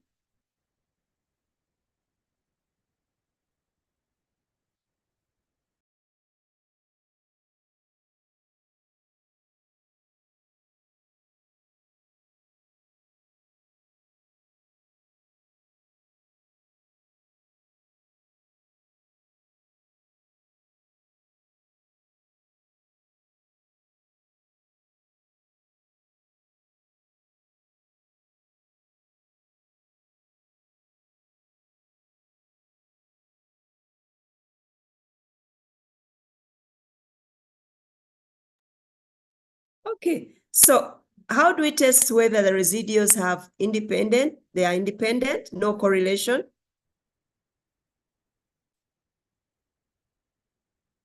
So in this case, we see a plot. If there is independence, we have a plot of residuals versus order of result, order of observations, called order of observations. Order of observations.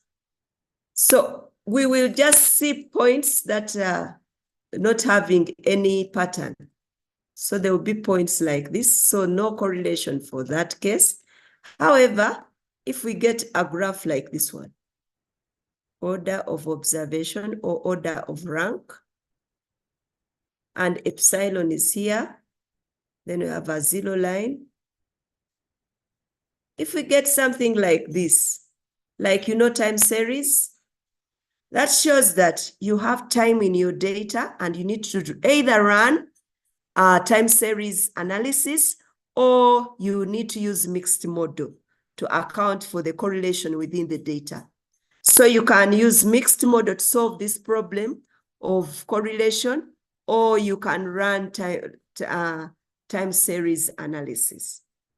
Okay. So I think those are the things we need to take note of when you're testing assumptions and the linear regression. So we've tested normality, and remember, if you use a histogram, you should have a bell-shaped curve, histogram of residues. And if you want to know that the data is also normally distributed, construct a histogram. And if it has a bell-shaped curve, then the data is normally distributed. If you want to know that there's a linear relationship between the response and the independent variable, also use a scatter diagram. You remember that was the first thing we did to know what type of relationship we are dealing with. So if you draw a scatter plot and you find there is a linear relationship, then confirm, as in your write-up, tell them that the scatter plot exhibited a linear relationship. Figure that. You don't need to go again and redo the scatter diagram. Okay, so I'm talking as well as giving you a way of presenting your results in the project. Okay, and also relating the results from your exploratory data analysis that you did yesterday. Remember, the aim of exploratory is to show you the trends. So if you see a linear relationship, you also, and you found it is significant, you said these results confirm what was observed in the exploratory data analysis or what was observed in the scatter diagram. Okay. Okay, so let's go to the chart. Let's go back to the R script. I think in the chart, I think we are okay with these residue plots. Please go ahead. If you have a problem, type in Google, how do we interpret residue plots? You will get a lot of information. If you've not understood simple linear regression using R, also type in Google that simple linear regression using R. You're going to get videos. Some of them are, the accent is too heavy, you may not understand, but you can pick mine. Hopefully I don't have a heavy accent, and you go through that.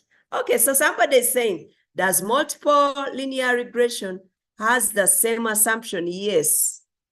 Multiple linear regression has the same assumptions. And there's one more extra. In addition to all of those, you also add one extra assumption. We also assume that the independent variables are not correlated.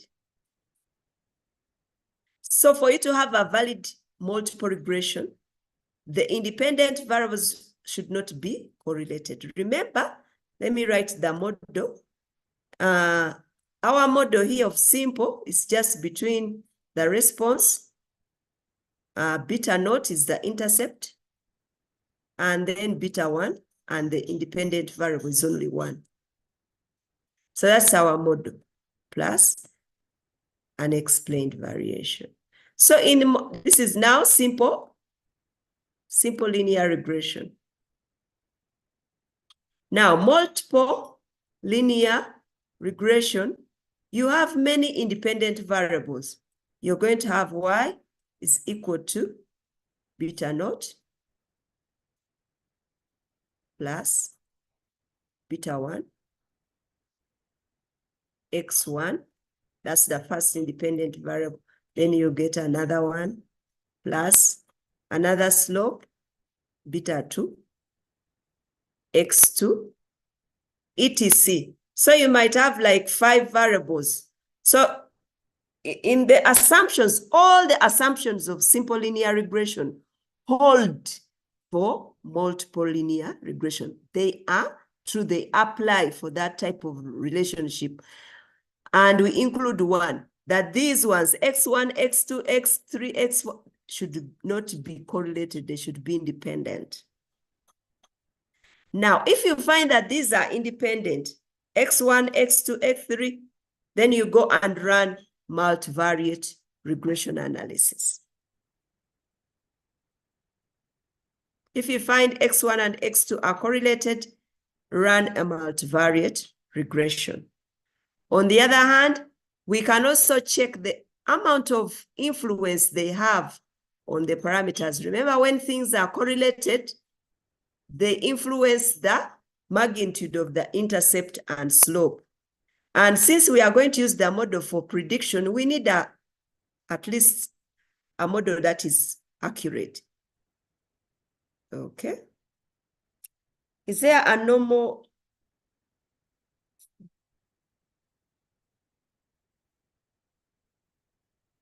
If you have, sometimes if you have like 2 variables which are correlated, x1 and x2 are correlated, you will find that one of the variable explains more variability in y than the other.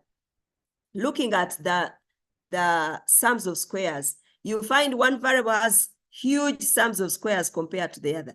That tells you that one of the variables is more important in explaining the variability in the response compared to the other. So if biologically you don't need that variable in the model, you can remove it. So I'll give you a scenario. I was developing allometric equations for trees used in agroforestry systems. And then I found out that the variables were correlated. The height and diameter were correlated in estimating biomass. But I also found out that biologically we needed height in those models. So I left it in the model and explained. But you also find that other trees like the conicals, the ones with the conical crowns, only height explains almost all the variation in biomass. So you don't need diameter. Diameter is very non-significant. So you eliminate it in the model and leave height alone to explain the biomass in conical trees. So when you're doing model building, that's what happens.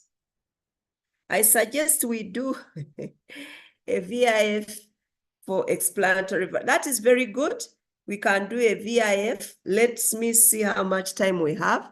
Let's go back to our output, our script, and we do what is left. And then we can see whether we can add anything. Okay. So can we go? Are we good to go? Can I see in the chat whether we are good to go? You say yes, no, no.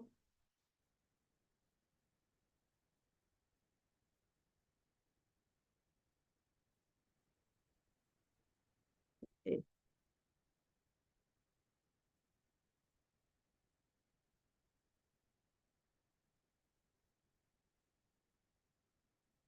Okay. So let's go back. Let's go back to our script.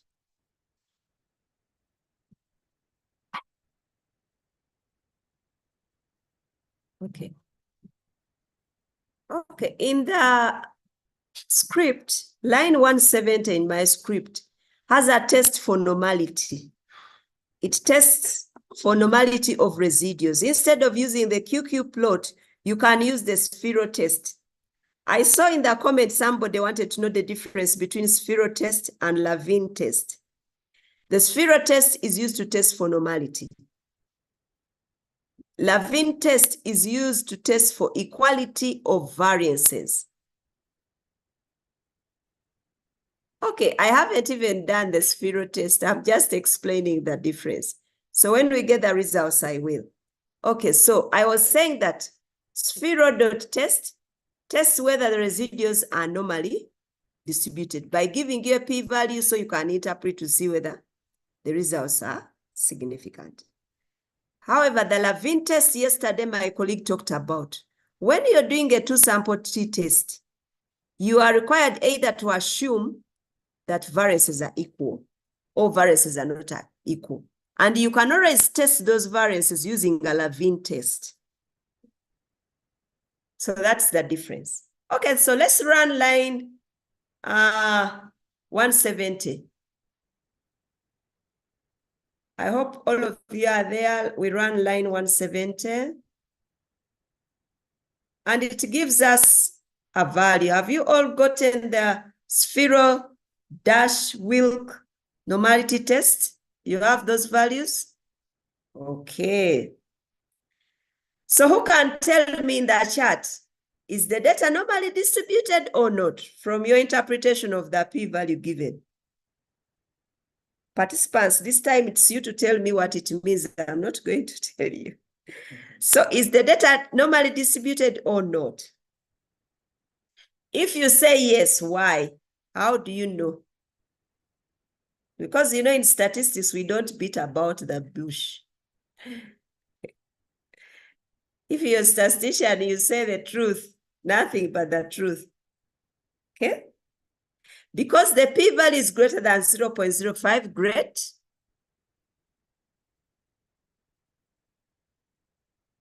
Somebody is saying the p-value is greater. This time, since it is, we are saying the null hypothesis is that the data is normally distributed. And the alternative is that data is not normally distributed. So if the p-value is large, meaning it's giving more chance to the null to be correct. So this time, 0.6077 is larger than 0.05. So we do not have evidence to reject the null and conclude the residuals are normally distributed. Are we together with that one? I can see you guys are interpreting correctly. Thank you so much. And I believe that all of you are now at the same page with me. Okay. So if you are the same page with me, let's go briefly and talk about multiple regression. We have 16 minutes. Let me say actually, we have to leave some time for forum to talk. How many minutes should I use? Will I be given all the 16 minutes? Okay, let's see. Okay, under multiple regression, somebody is saying 10. Okay, no, not 20. Okay, now let's look at multiple regression. I have included it in the theory. You will look at those notes and study later, because if we had done the theory, we wouldn't have done the practical. Yeah, the practical now is more important than the theory. Okay, multiple regression. When do we have multiple regression?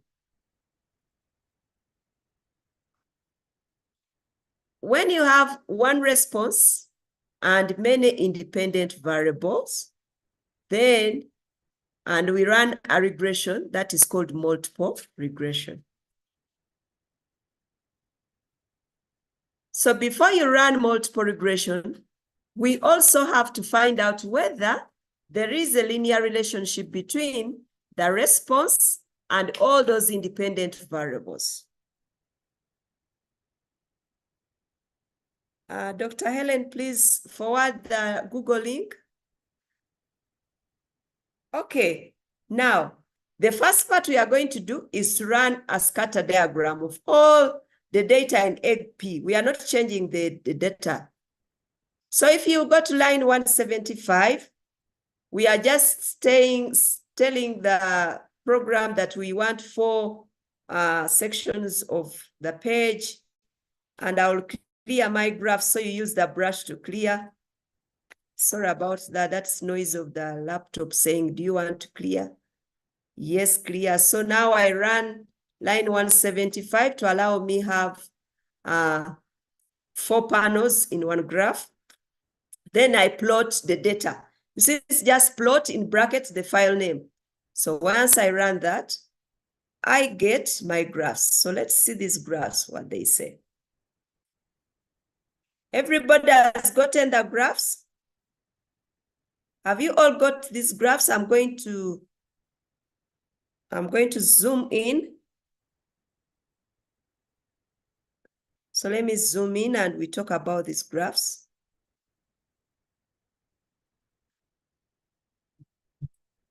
It is refusing to zoom in. Okay. I think I have one which is open. Okay. Okay, Zoom is working. I'm going to stop sharing the script and then I share the plot. So if you construct a plot with many variables, this is what you get in R. It can be more beautiful than this, depending on what command you've used. So I use this most simplest. So this row here represents water uptake, the first on top. All these graphs are water uptake and another variable. The second row represents food uptake. The third one represents egg production. So let's go to water uptake. So water uptake and food uptake, that is this graph here, the second graph on the first row. And it's the same graph we had. There's a linear relationship. Water uptake and egg production. There is also a linear relationship, but you can see that it is a bit weak. The points are a bit far from each other. So we have only 2 variables, food uptake and egg production. We also need to find out, is there a correlation between food uptake and egg? There is. If you see here where I'm pointing with my cursor, it is in the second column, the last row, that is food uptake and egg. You can see these points. They are showing a linear relationship. So we can actually find out whether there is correlation using the correlation command. So you can do that later, but we'll go in and do the regression since our time is running out. So that's how you do. You first of all identify the relationship using the scatter diagrams, and then go and analyze. Since we see they are linearly related, let's go ahead and analyze. So I'm sharing the script. Okay. Regression analysis. The model is called 3. Model 3 is our object name, and we are using the LM. Water uptake is a function of food uptake plus egg production, because you want all of them to be in the model, and the data is equal to egg PP. So let's run line 179.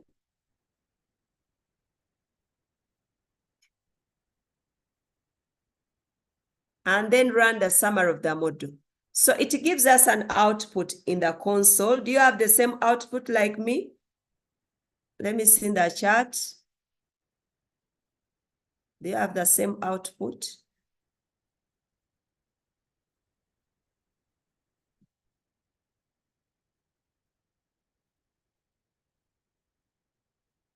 Okay.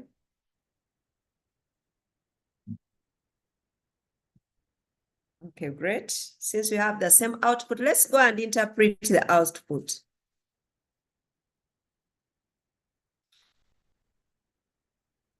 So our regression analysis is between water uptake as the response, as a function of food uptake and egg production.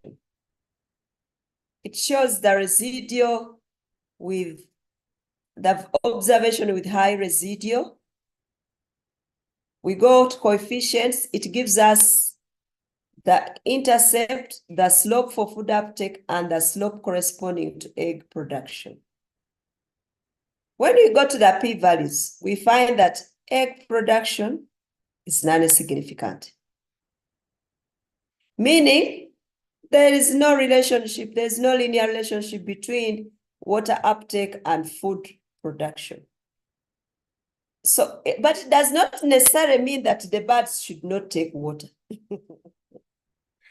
This is just saying that the relationship between egg production and food and water is not linear. It's not significantly linear. However, we know that biologically, we know the birds need water to make the eggs.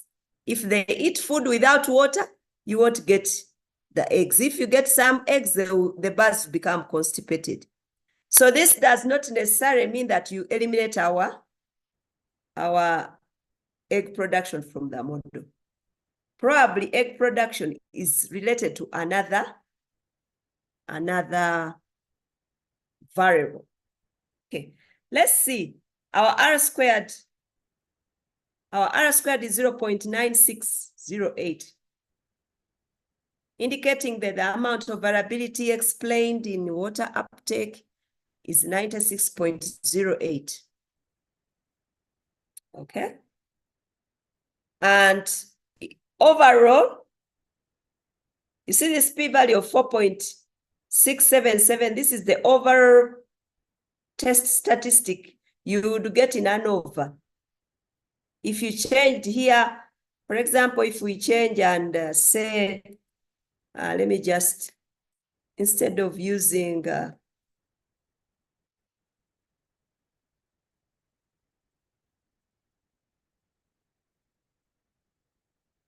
so I'm just changing the command. Instead of using LM, I'm going to call it object 4. And instead of LM, I put AV or AV. And then run this line. So then I print my model. Model 4. Run.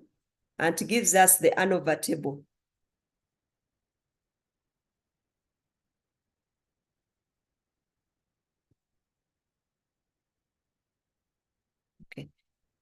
Now, we find that our data set is really small. It is complaining that, that estimated effects may be unbalanced.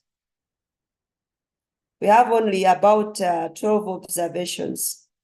So I think that's why it's not giving us an ANOVA table. You can also check manually to see how many degrees of freedom we could have. If we look at in terms of residual 2 degrees of freedom off, we have around 7 degrees of freedom left. Okay. Anyway, this is just a made-up data set, so maybe I need to get one which has more data than this one to run the regression analysis. Okay. So hopefully you've learned about the regression interpretation of the model, which I had forgotten. When you're interpreting for multiple regression, you hold one constant, hold egg production constant, and interpret the slope of food uptake. For example, for every egg produced, holding food uptake constant, the water taken is minus 3.45. So every time the bird produces an egg, it takes in minus 3.25 of water. Now, food uptake, holding egg production constant. For every unit increment in food taken by the birds, the amount of water increased or taken is 3.03 milliliter. So whenever a bird takes in 1 gram of food extra, then even the water is going to increase by 3.03 milliliter. The intercept, that is the value of water uptake when food uptake and egg is equal to 0. Sometimes the negative intercept doesn't have a meaning. Sometimes it has a meaning, especially for kinetic processes. Okay. The residual standard error, that if you square that residual standard error, we are going to get the mean square error. That is shown in an ANOVA table. So it has no problem, that one. Okay. I think that's it. We have 4 minutes left. We are going to meet once Forum invites us for an advanced course. I think the first part of the advanced course will be regression. We'll talk of multiple model building. We can talk a bit of nonlinear regression. Prof, how can we contact you? Helen is in charge of my... Helen, my dear Helen, Dr. Helen, somebody needs to know my email. Anyway, let me write my email down. I was can just hear you, cracking Prof. You are in charge of my email. Give out my email account with 7. Okay, I'm going to do that. Susan right. Tumevas is 7. Okay. All right. And then you also put yours. They okay, asked... and also put Thomas. All right. Okay, thank you. Thank you very much, participants. You've been very patient with us. If we had more time, we'd talk until the birds come home or the goats go back to their house. But everything comes to an end. And today it appears like this program, the training ends today. And I am so grateful to you. You are wonderful participants, paying attention, asking so many questions, which shows that you're learning. Okay. And I am so happy to share my knowledge with you. And when I come at yours, please don't revenge, but also share with me. Okay, thank you very much. I hand over to my colleague, Thomas and Helen, to say something. And lastly, I also thank Forum for giving us an opportunity to share our knowledge with you. So I hand over to Thomas. Then you. Today you hid your face. We didn't see you. Oh boy.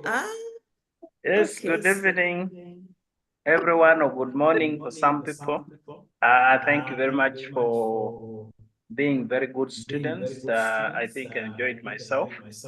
Hopefully we will still meet in future for other courses. We'll also try to join the WhatsApp group so that we remain in touch.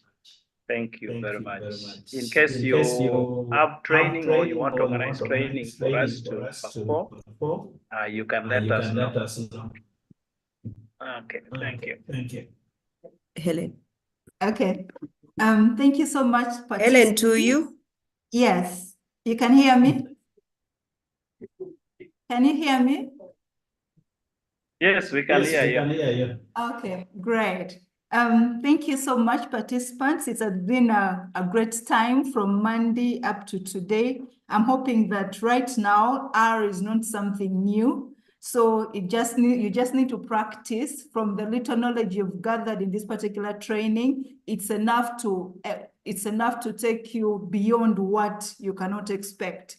Like all other facilitators have been saying, it's about practice, and then also fall in love with the program, because if you love something, you always spare some time to do it. Great thanks to the facilitators, Susan and Thomas. You're a great team and inspirational to me. Thank you so much. And then I also want to thank the Forum for always giving us this opportunity to share what we know. Thank you and all the best. Okay.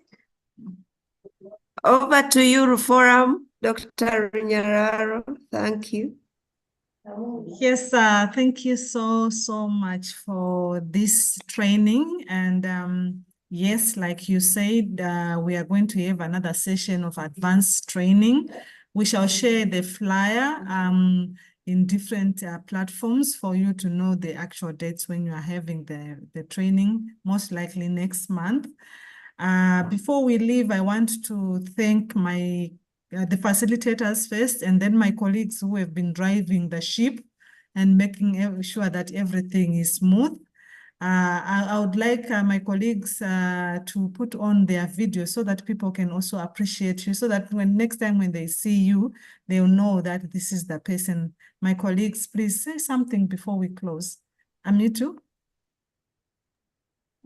Thank you very much, Jolene. I also would like to thank the facilitators for at least steering the meeting very nicely. I see the audience is very happy, and we appreciate your support to not only us here, but also to the entire network beyond even Africa. So we thank you very much, and I hand back to Jolene. Yes, thank you, David. Nada? Okay, thank you, Jolene. I'd like to thank the facilitators for the commitment and also the participants for being patient, and I'm sure they are going home with something. So I wish you all the best and have a nice weekend all, and we see you in the next training, inshallah. Okay, bye. Thank you, Nada. Arturo?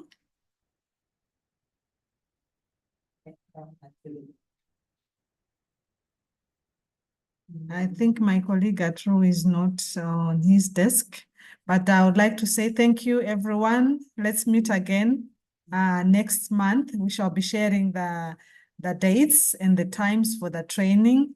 All the best. Have a nice weekend. Bye.